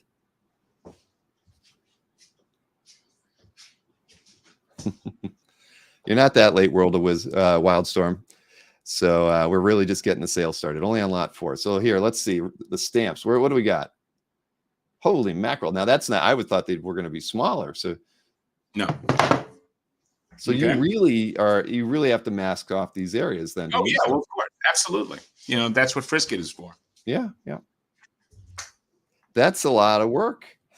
No, but it was fun to play with. It really was. Yeah, no. I mean, it's so indelible that it took me 3 days to wear it off my hands, because I made the mistake of testing my pad with my index finger, so I looked like I'd voted in Iran. All right. Well, 3 and 4 are still available. We'll switch over here to 5, and this, of course, John Carter, and some of that rubber stamp stuff going on there. And I see after the stamp was put down, you did a little white paint over a gray halftone to play with, to go into with white and have some fun with that. So I did that. Yeah. And and put some light on the sword. You know. No, this is it's awesome. I wish everybody else could see him like I'm getting this is fun. I've never gotten to handle the art before, until the prior show, and this one. This is the first time I'm getting to do this with you, Howard. I wish I was doing this all along. See? I was missing out.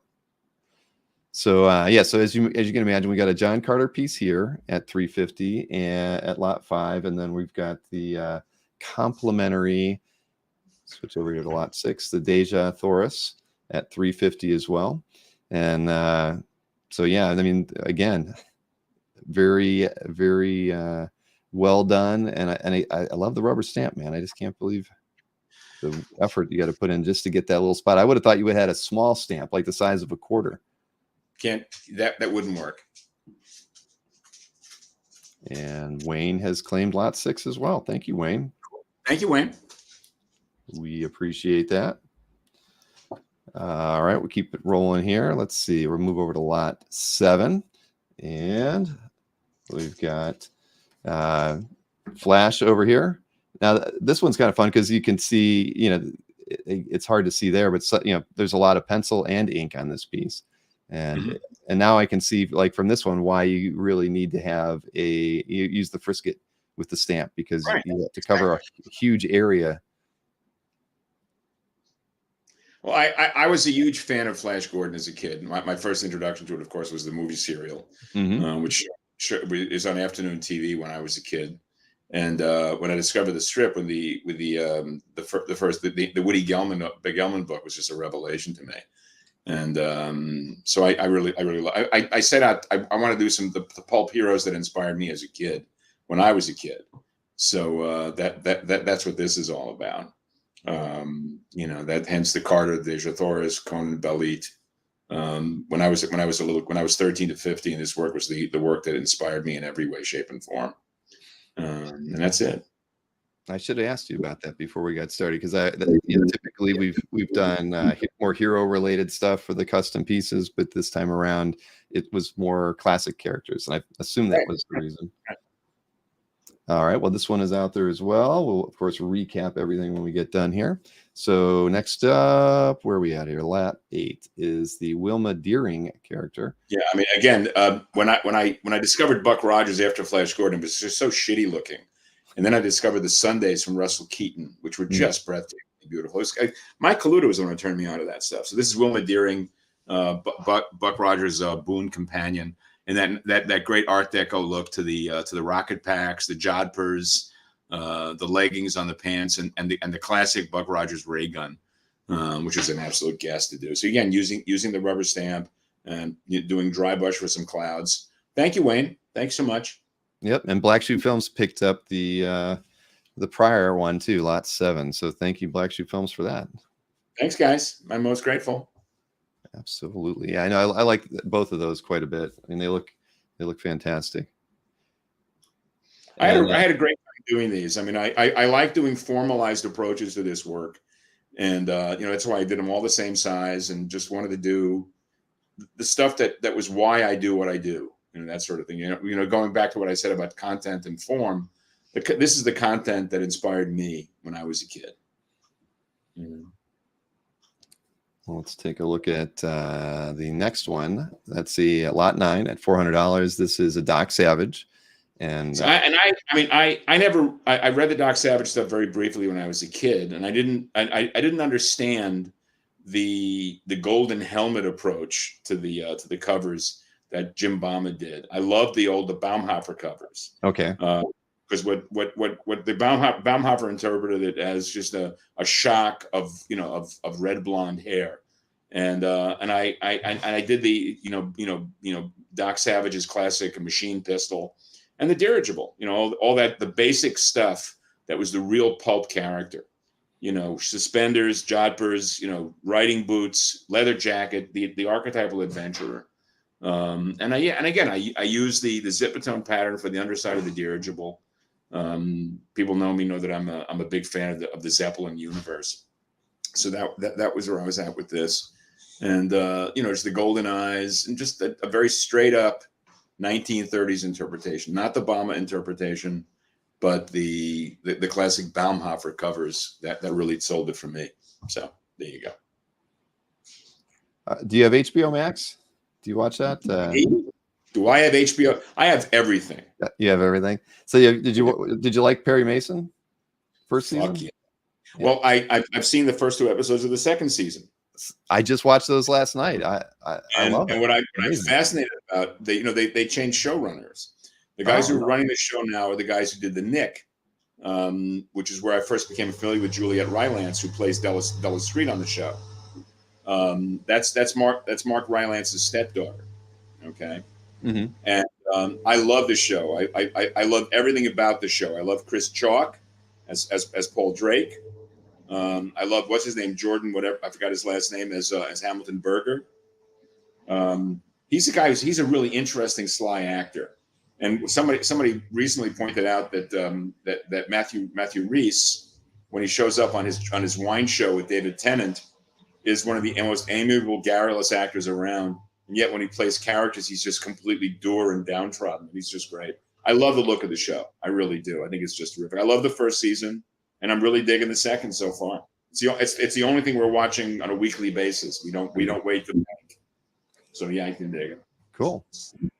I just stumbled into the first season after it was complete, so I got to watch it all the way through. But I'm watching it. Tatiana Maslany is fantastic. Mm-hmm. It's just really, and again, Shea Wiggum, that fucking guy. I love that guy. Shea Wiggum get me to watch almost anything. You know, Skull Island, and when he's in Skull, I love Wiggum. I truly do. He's just he's terrific. Oh man, well let's keep this thing rolling. Lot 10 next, and the Avenger. Now this is incorporated. I had to go back and remind myself because I knew the costume and I couldn't remember where the character was from. But that's like from the same people who did Doc Savage, right? Yeah, it's another Kenneth Robertson character. It's a guy whose face is immobilized. It's plastic, and that he can literally take his features and mold them and make them look make himself look like whoever he wants to be. And he's armed with a 45 automatic and a dagger. And that was the character. I mean, again, he's visually this one came through on the comic book stuff much closer to what it was in the pulps. No, another good one. And this one's like I say, lot 10, $350, same size as the rest, 7 by 8.5. And let's see, next up, another classic book character, Sherlock Holmes, priced at $350. And in this one, that I can see why you needed the big stamp. Yes. I toyed with the idea of doing a Trilby hat as opposed to a Deerstalker, and I realized that it was so much on brand that I really couldn't do that. Mm-hmm. I had to go with the Deerstalker, not a Trilby. So there you go. And Comic Art Boston has picked up Sherlock Holmes. I mean, Thank you. I don't think I've ever read Sherlock Holmes, but I grew up on the Basil. No, I loved, but I love Basil. Watching it on Saturday afternoons or Friday nights. I mean, that's whenever Sherlock Holmes was on, I had to watch it. I read all the material, and I think among my favorites of that stuff is the 7% Solution. Mm-hmm. You ever seen that? Yeah. I mean, that for me, Nicole Williamson as Holmes, Robert Duvall as Watson, and Alan Arkin as Sigmund Freud was just great. I rather like the Nicholas Meyer pastiches. I've read those recently again. Oh, and Wayne has gone back to claim lot 5. So thank you, Wayne. Thank you, Wayne. Yep. Like I tell everybody, keep notes and claim them as you are ready. So congrats to both Comic Art Boston and Wayne for that one. Let's see. We've got just 3 more of this size and style pieces. So next up is the Lone Ranger for lot 12. Fiery horse, the speed of light, a cloud of dust, and a hearty high o silver. Return with us now to those thrilling days of yesteryear as the Lone Ranger rides again. I was an absolute fanatical fan of Roy Rogers, the Lone Ranger, and Hopalong Cassidy. I could not get enough of the Lone Ranger. Every year when they ran the hour-long episode of How the Ranger Came to Be, with Butch Cavendish throwing rocks down at the Rangers. You know, it was a big part of my boyhood. Thank you. Thank you so much. Yes, thank you, Kev. I was more of a Bonanza guy, but I did watch a little. Yeah, but because you were young. I mean, for me, Saturday morning was Hopalong Cassidy, Howdy Doody, Lone Ranger, Roy Rogers. It was the best. And Gene Autry. Champion. Trigger, the Golden Palomino. Pio Silver. I missed out. I know I did. It was an enormous part of my boyhood. You know? Well, next up is lot 13, and that is the Shadow, of course. Two-pistoled. I can see the rubber stamp, you know, that you didn't. It's even into the ink a little bit. So, I mean, it definitely gives a nice texture to this piece. Well, I want to do a little bit of gray and just a little bit of tone to give it some texture and pattern. That was it. And we had a lot of love for that one, but it looks like Chuck Arnold came in ahead of Josh and Mike. So thank you, Chuck, for that. And I know everybody, when everybody claims close to the same time, your claim, you know, like Josh's claim or Mike's or even Nick's might have appeared ahead of Chuck's, but I guarantee that that's just the way YouTube kind of handles showing text messages, as if it was seen. And everybody, Daddy and Daddy fight. Yeah, you guys can yell at me on my next show. Don't yell at me now. Yell at me. No, don't hold back. All right. Next up, the last of these pieces is not one of the historical characters, but a character of your own, Flagg and Raoul, priced at $400, and the same size as all the others. Yeah, just a little bit of your rubber stamp there on him, but great as always. Somebody said, "Don't forget Tonto." By the way, who can forget Tonto? No one. Jason Heels. And I know Wayne didn't put a lot number in there, but he did come in ahead of Roger and Nick. And you know, we prefer the lot number being said, but Wayne's claim did come in ahead of it. He was probably a little itchy trigger finger there. Just no fighting Daddy and Daddy, please. Yes, exactly. So Wayne does get that one, and thank you, Roger and Nick, for trying. And no, we understood, Wayne. When you're typing fast, copy and paste, and it can happen. We get it. But thank you, Roger and Nick, for trying, and thank you, Wayne, for picking up. What is that? Your fourth piece today. So we appreciate that. You gotta get out more.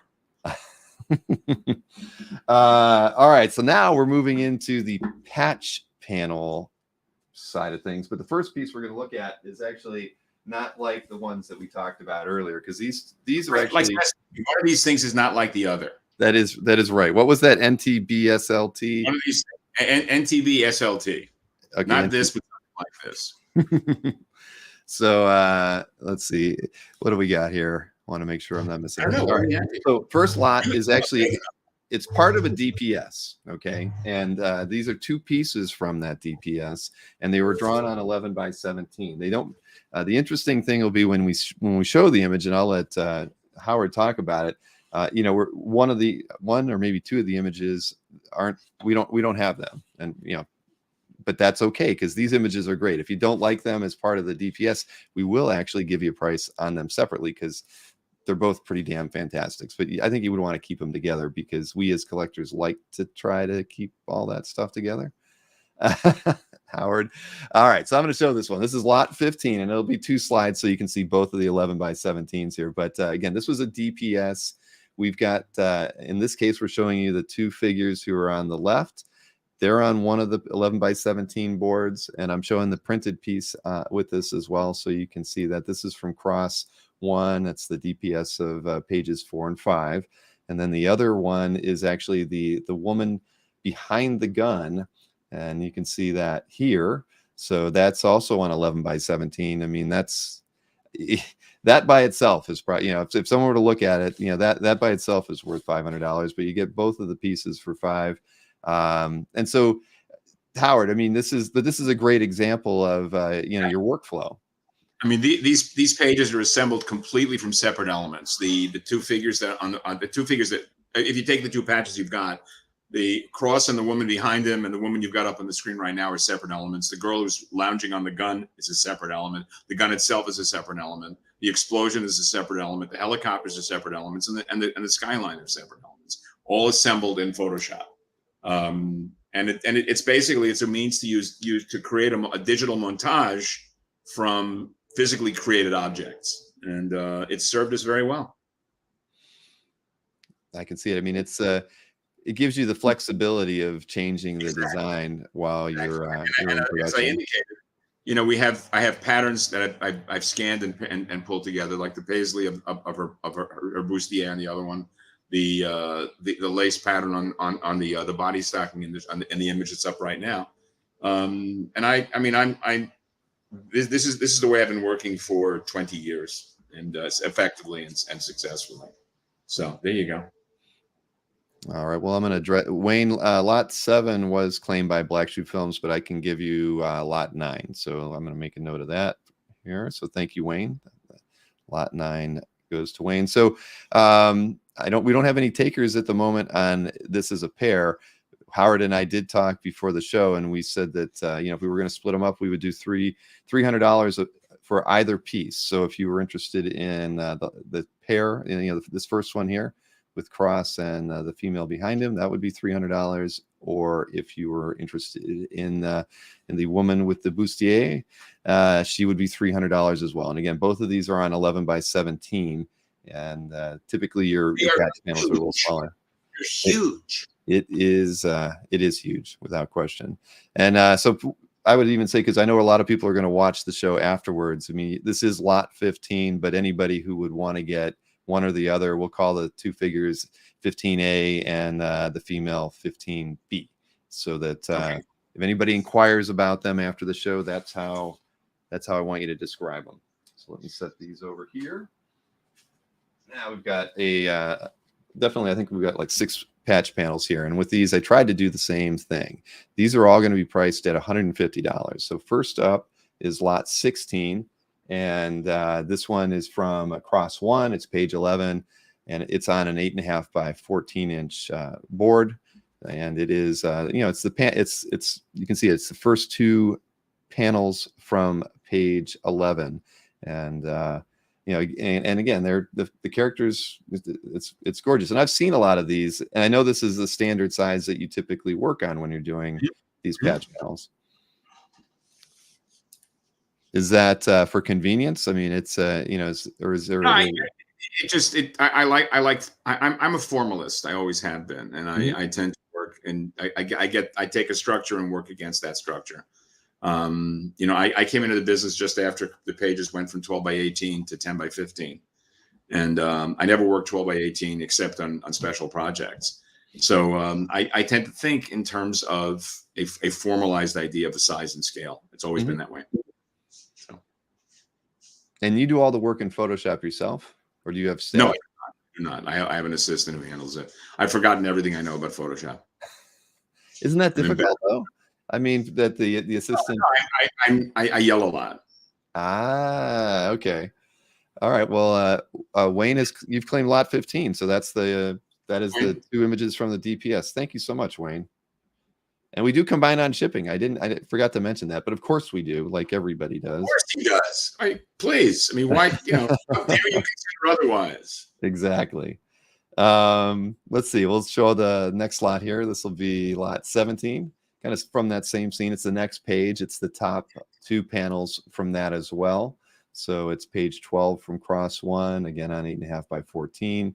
And you get 2 images of Cross along with his female companion, doing the gentlemanly thing, helping her carry boxes up the stairs. And, you never know where something like that's going to lead.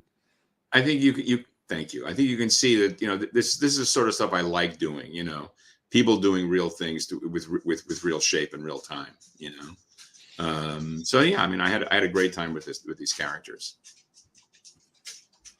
Had you worked with Guggenheim before? Oh yeah, Mark and I feel like you've worked on other projects. I did Blade together, and we did a 6-issue arc on Wolverine together. We've done a couple of JSA short pieces for DC, but I like working with Mark a lot. He's one of my favorite people in the world. He's a good guy. He is what we call a stand-up cat. Awesome. Marcus notes that yelling skills are greater than Photoshop skills. No, they serve equally. You know, do. And also I'm very snide and sarcastic, so I'm very difficult. You know, I'm a raging pain in the ass. Yeah. No, you're not on the show. I can tell you that. I don't get that vibe, Howard. But if I had to work for you, maybe. I don't know. Oh no, you'd hate me immediately. It's okay. Actually, my crew loves me. I'm a beloved figure. Well, this next one is lot 18, and this one is page 13. So this is actually a flashback scene. It's not necessarily the scene with the woman who he's helping up the stairs, but I've only read through about the first 20 pages of the story, so I made it through this part. But again, very nice. And I know this doesn't appear to be signed, but I do want everybody to know that all of these are signed. They were scanned prior to Howard signing them and sending them my way.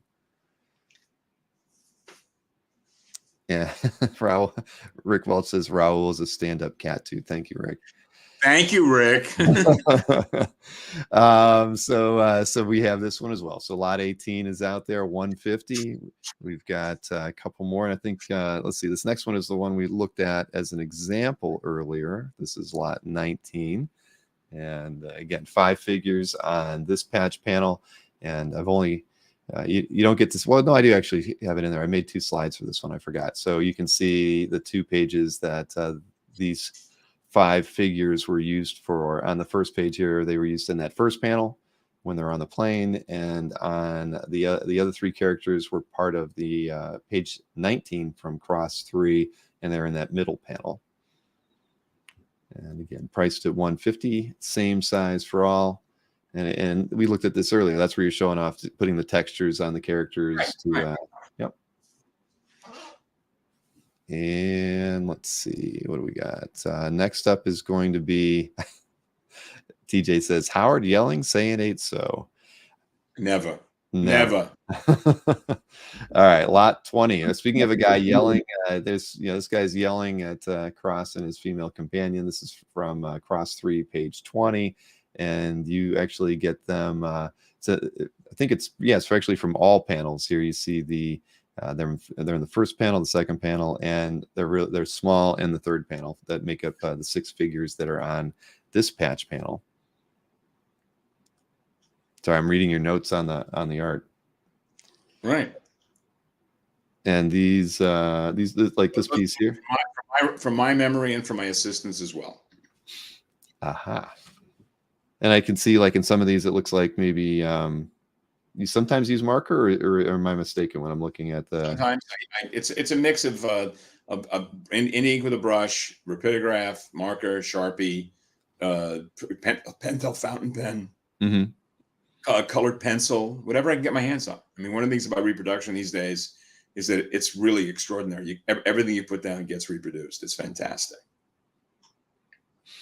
All right, 20's out there. We got 21 next. This is from Cross 4. It's page 9. Patch panels, of course, are from the bottom or the last panel on this page, and priced at $150 like the rest of them. And what do we got here? Next up is lot 22, and this is from Cross 4, page 16. It's from that middle panel, of course, hanging out on the plane. And this one's priced at $150 as well. And let me see here. So there you go. Those are the smaller patch panels that we've got. I've got some larger ones here now. And the first one is an 11 by 17. That is, it's the image on the right. It doesn't have the plane with it. It is the gentleman diving from the plane. So this one is on 11 by 17. It's from Cross 2, the splash page, which is page 12, again, on 11 by 17. So, very nicely done. And again, I see a mix of techniques on this one, Howard, with you got some dry brush going on, on here. Colored pencil, We built the plane in CGI, and the clouds are from we have a stock folder of clouds, and that's sort of the way where it's at. I mean, drawing a halo suit is an unrewarding proposition. It's very difficult to construct. So that was kind of a gas. But there you go. That's what we did for that. That's a full page. Now in this one, I mean, I'm just curious because you could have you could have drawn it on a smaller panel. What was the reason behind putting it on 11 by 17? Just that's what I felt the figure was going to dominate the page. There seemed no reason why not to. Sure. All right. Well, this one's out there as lot 23. And next one, this one, I know we talked about it. It's lot 24. I did a series of interstitials featuring the character at various ages and stages in his career. And that is what I thought, because I couldn't in the books that you sent, I didn't see this one used, but it must have been. I figured it had to have been used in a different. It's in there. It's in there. Oh, it was okay. I thumbed through it fast, but I knew it was on the inside front cover. That's the image I threw on the left there, because that was kind of a collage of all of those interstitial images that were throughout the book. So this one's on 11 by 17, priced at $12.50. The images on the right, you can see as published, it had a cityscape behind it, but what we're selling is the leg and the gentleman, and this is it was the 80s version, correct? Yes. And on this one, same thing. I'm like, this is all. It looks like it's all dry brush ink and colored pencil. Colored pencil, right? That's all Prismacolor black for the rendering on the folds. Yeah, and a little bit of dry brush in the hair, and colored pencil to indicate shape and form. I can tell you enjoyed doing this book. I mean, it gave you a lot of opportunity. I mean, you look at all these interstitial images. That had to be pretty fun. Yes, indeed. As part of the storytelling for this thing. So, all right. So 24 is out there at $12.50, and it's on 11 by 17. And that one is the last of the new material that we're bringing. So the rest of the stuff are pieces that everybody has seen before and didn't sell. So we've brought them in here and we've discounted them a bit. And because I'm a cheap date. That's right. Well, I've never taken you out, so I don't know about that. But let's look at these here. First up, and this is one I think that might have been on the last show.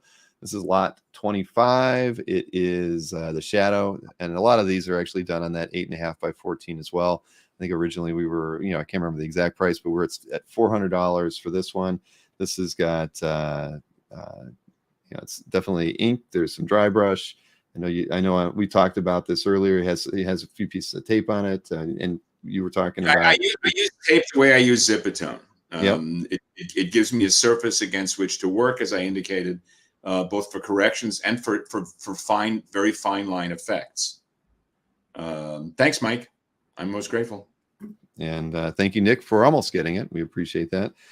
Because that was something that we talked about even after the show a bit, that like Zipatone, it gives you a base that you can work off of. And I think you even had told me that that was like a trick of the trade, right? I mean, that I don't know anybody else who does it. That's how I do it. You know, it's a perfect way to get a clean, flat surface, and in this case, a matte surface to work against with any medium. I mean, you can use colored pencil on it, rapidograph, marker, ink. It's just perfect. And it's only that one tape. It's Magic Blue from 3M. Accept no substitutes. All right. Well, thank you, Mike, for picking that one up. Thanks, that Mike. Was lot 25. Next up, we've got lot 26. This was from a couple shows ago. And this is Wolverine, of course, reduced to $350 on 8.5 by 14. And one of my favorite books, because I'm a Marvel reader, was the Wolverine and Fury stuff that he did. So, I appreciated that work. I don't know. You mentioned it earlier as one of the storylines that was most memorable for you. Yeah, well, but this particular iteration of the character is more directly from the arc that I did with Mark. I did a 6-issue arc with Guggenheim. Oh, this was that costume used in that book. I mean, again, this is probably my favorite design of the character's costume. The X belt, the stripes on the rib cage and on the shoulders, the shoulder pads, and the development of the boots. I really like that character, that costume. I don't know who is this. Is this John Byrne or someone else? This one, I mean, I think Marcus is mentioning Astonishing X-Men. I think that's kind of like the John Cassaday version of. Oh, okay. I like the look of this costume a great deal. I really do. And I want to highlight as well that Wayne has picked up lots 3 and 4. So thank you, Wayne. Thank you, Wayne. We sincerely appreciate it. Wayne, I've got a lot of stuff to pack up for Wayne here. Shit. And and one of those books as well. Wow. Wayne, we got to talk.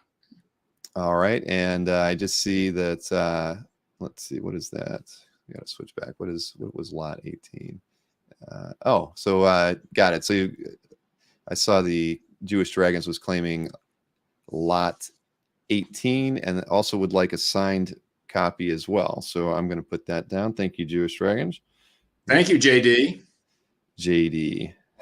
I'm gonna. Just I'm also a Jewish dragon. You know. I'm a member of the tribe. Yes, you are. So thank you, Jewish Dragons. That's fantastic. And reminder, well, I'll show the books again to remind everybody they can get books as well. But this one's out here, lot 26 at $350 for Wolverine. Next up, we've got lot 27. That was the Magneto from a couple shows ago. This one is priced at $300 and same size as the last couple, 8.5 by 14. And you can't see it on there again. Blue. You can see the blue line work that went into kind of figuring out different stuff with the character. And again, nice effect where you're splattering that white paint. Didn't make a mess.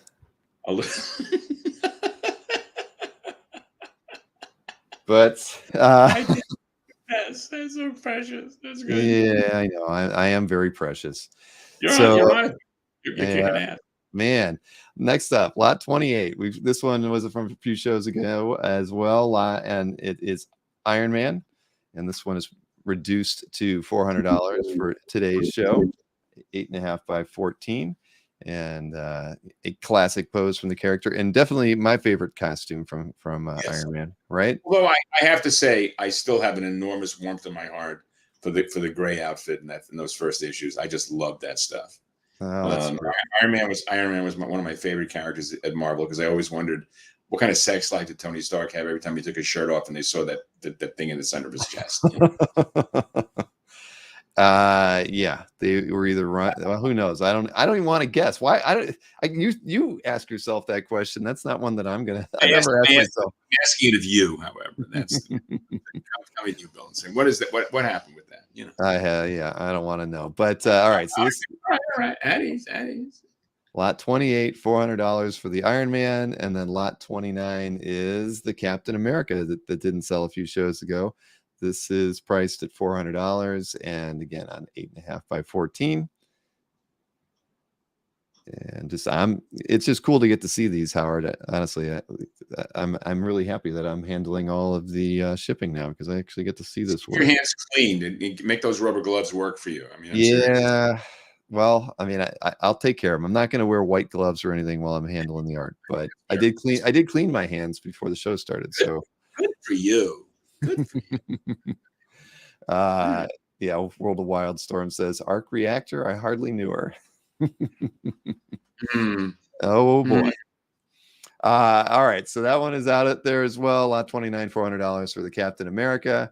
Next up, this one, I think this was from the first show. And no, I don't think so. No, okay, at least it's got to be the second show, because it wasn't last show. I know that. It's been a while. I feel like since I've seen this lady. This one's the same size, 8.5 by 14, lot 30, priced at $375, and a blonde, a very inspired blonde, by the way, and a piece like this shows that you don't. Jewish Dragons has gotten this one just ahead. Tried to get it twice, but we'll give it to you. We only have one. But thanks, JD. But this shows that you don't always have to use the text, the library of textures, right? Right. I mean, Right. you got no problems doing it by hand. This is all the texture here is all colored pencil. Her hair and the effect on the stockings, it's all colored pencil.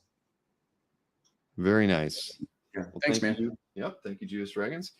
Let's see, just a couple more, 2 more pieces to look at, and then I'll just recap everything that didn't sell. Next up is a Superman, same size, 8.5 by 14. This one's been reduced down to $375. And your classic Superman. How often did you get to draw Superman professionally?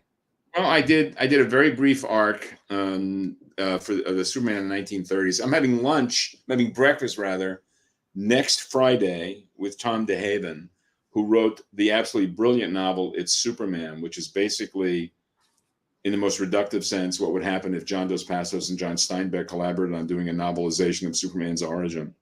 And it's pretty lovely, and that I'm always inspired by that book. I'm very curious to see what James Gunn is going to do with Superman. I'm very curious about that. I mean, it's the most curious I've been about superhero movies since the Sam Raimi Spider-Man stuff. Mm-hmm. I am as well. I have to say, I mean, because it sounds like he's pretty much scrapping everything Snyder did and starting over. So I can't even imagine what's going on. I like Gunn stuff. I mean, I enjoy the Guardians of the Galaxy. I love his Suicide Squad, and I was very fond of the Peacemaker TV series. I thought it was a pisser. It was. I really like his stuff. I mean, I like the work he does. I'm very curious about that. So there you go. Okay, well, that's lot 31 still available. Lot 32, last of the night. This was one that we had on the last show, I believe, and price reduced down to $17.50 for this Tales of Suspense 39 cover recreation. The art on the page is the 3 panels to the left and the Iron Man. The other stuff you had kind of statted up for the logo and the word Iron Man. He lives, he walks, he conquers. Except so the words who. All that is original, and the Iron Man, of course, in costume is original. And nicely. I mean, I remember you've done a few other recreations. I mean, this one's just fun. It was a Marvel themed one, and I love that Iron Man character. I really do. I'm crazy about that. Absolutely. And Nick Barucci has claimed lot 32. Thanks, Nick. Nick. So much, Nick. You were the bridesmaid many times today, Nick, until now. We sincerely appreciate that. Very, very well done. So I mean, that's it's a nice piece, very nice piece. And it's on 11 by 17. I don't know if I noted that, but it's a big fat piece. Yeah, it certainly is. And no other, we didn't do a recreation this time. We did in the first 3 shows, but we figured Howard, I think you did a bang up job on those smaller pieces. So that was where the focus was this time around. Right. I wanted to get to those classic characters. Absolutely. And we only have, so we're going to recap it. There was only one of the classic characters that didn't sell.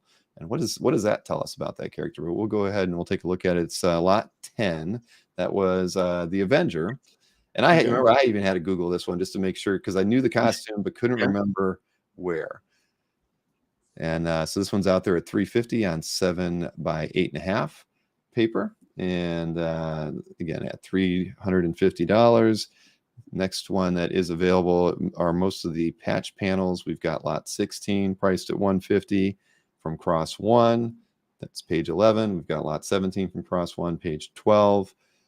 Then we've got, 18 available as well. That was from page 13 to Cross 1.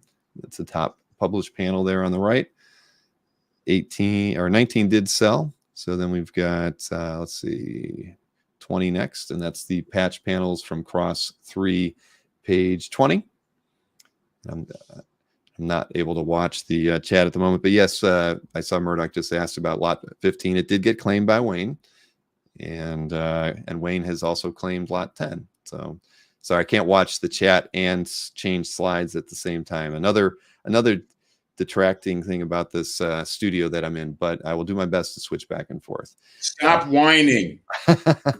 I can't help it. It's in my baby. Oh, man.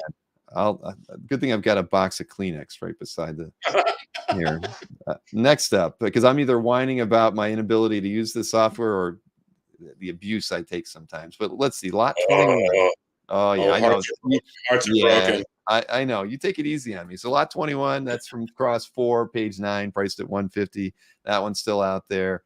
We've got another patch panel, lot 22 at $150. This is from Cross 4, page 16. And we've got lot 23. That was the gentleman jumping out of the plane. It's the image on the far right without the plane. This one's priced at $250. It's on 11 by 17, so not like the other ones that were 8.5 by 14.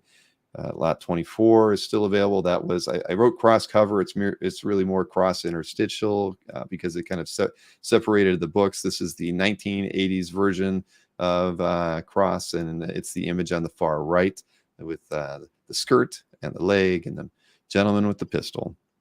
And let's see, lot 25 did sell. Then we've got these are the ones that came back from prior shows. It's lot 26 Wolverine at $350, lot 27 Magneto at $300. Lot 28, the classic Iron Man, in my opinion, not the original, not the gray, but this one's at $400. Lot 28, and then we've got lot 29 is Captain America, priced at $400. And last but not least, we've got Superman, priced at $375 on 8.5 by 14. So there you have it. Anybody that is watching the did I miss a claim from Jewish Dragons? Is that true? Because I see Murdoch saying claim 18, and Jewish Dragon says I claimed it a few minutes ago. And that might have been my hang-up where I was looking at a different window here. How dare you? I just want to confirm How it. dare you? I'm scrolling. What you do? Oh, Jewish Dragons. You're right. You know, when you you did claim lot 18 when you claimed the book. I wrote it in actually in the wrong spot. See, this is why I need somebody. I need a spotter, because that would correct things for me. So I do apologize to Murdoch as well, because that was my script. I actually wrote it in for lot 19, and so I have to show that one again because I wrote Jewish Dragons down in the wrong one. So How dare you? I know I'm having an off moment here. Is it because we're Jewish? It may be. It may be. So swinging it back around so I can show, lot 18 was the one that was claimed. And then what do we have? We had the 19A and the 19B. I had removed those. So those two, but it's the same image. I just wanted you to see that lot 19 was used for two different pages. It was used for pages, 18 and 19. So that's why I have an A and a B. They're actually one piece. There's the 5 characters on the one patch panel. So that was my screw up. I apologize. Sorry about that, Murdoch. I'm disappointed in you. I know. I'm disappointed in myself. We can never date again. I'm just. TJ says I have a thing about dragons. Yeah, maybe. But Howard, fun as always. You are the Archbishop of Fun. That's what they tell me. I keep hearing it all. That is the moniker. So as everybody knows, you're watching the show after the fact. If you saw any of the pieces we just recapped, you're more than welcome to shoot me an email, bill@comicartfans.com. I'll let you know if the pieces are available. And hey, a last question here from John Suntress over at Word Balloon. John? Yeah, he thank you for tuning in, John. He wanted to know, is episodic TV drama dead? Too many current writers do the one story, one season format poorly. I don't know. I don't know if you've been following the Taylor Sheridan's Kevin Costner thing on Yellowstone. I think that Yellowstone, as much as I love the show, it seems to have sort of started falling into the burn notice Suits position of characters changing position on the chessboard. I think what it comes down to is that the people can get really tired of that Rodon Coyote stuff, and one off is okay. I think the English was a perfect example of a 6-episode series that just really told its story and didn't leave room for a sequel. And I was really thrilled by it. It was really solid. And I love those characters, but I don't see them coming back. So that's about me. John, always a pleasure, man. And Bill, back to you. Always a pleasure. Thank you. And I want to point one other thing out, because I should have done this at the start. We do have 3 remaining copies that are signed and remarked of the Simon Cross thriller, Too Dead to Die. So 3 of those left at $75. Shipping on the books is $8. And I have, I know we sold one of the signed copies, and I saw Samuel was mentioning that he's going to email me about lot A as well. But we probably have about 8 other signed only copies, and those are priced at $25 with $8 shipping as well. So those are out there. And again, Howard, this was a lot of fun. As always, I learn a lot every time we talk. Go on. Hey, so when is the next Hey Kids comics due roughly in your production schedule? It'll be out in April. We're as I say, I'm working on issue 4 right now. I'm expecting to see colors on the first half of issue 3 today, and the second half of issue 3 will go to color hopefully Monday. So we're well onto it. The covers we've done, 4 of the 6 covers are done. I'm waiting to see the cover for 5 today, as a matter of fact. Oh, cool. And we're on time here. I'm praying to the God I don't believe in that we'll maintain our schedule. That's my goal. Well, thanks. Awesome. Well, everybody, if you've claimed any artwork, email me, bill@comicartfans.com. And of course, let me know what lots you picked up and include your mailing address. And for those of you who have nothing to do tomorrow afternoon at 2 o'clock, I'm on again with Nick Barucci. We're doing a fundraiser for Fat Jack's Comics. So tune in for that. Some art for sale, some books for sale too, and all going towards a good cause. All right, Howard, thank you again. Bill. Thanks, pleasure. Everybody. Great spending some time with you. And thanks everybody who showed up. Thanks particularly those who bought. And for those of you who didn't, how dare you? Shame on all of you. The shame, the remorse. Maybe not today, maybe not tomorrow, but soon, and for the rest of your life.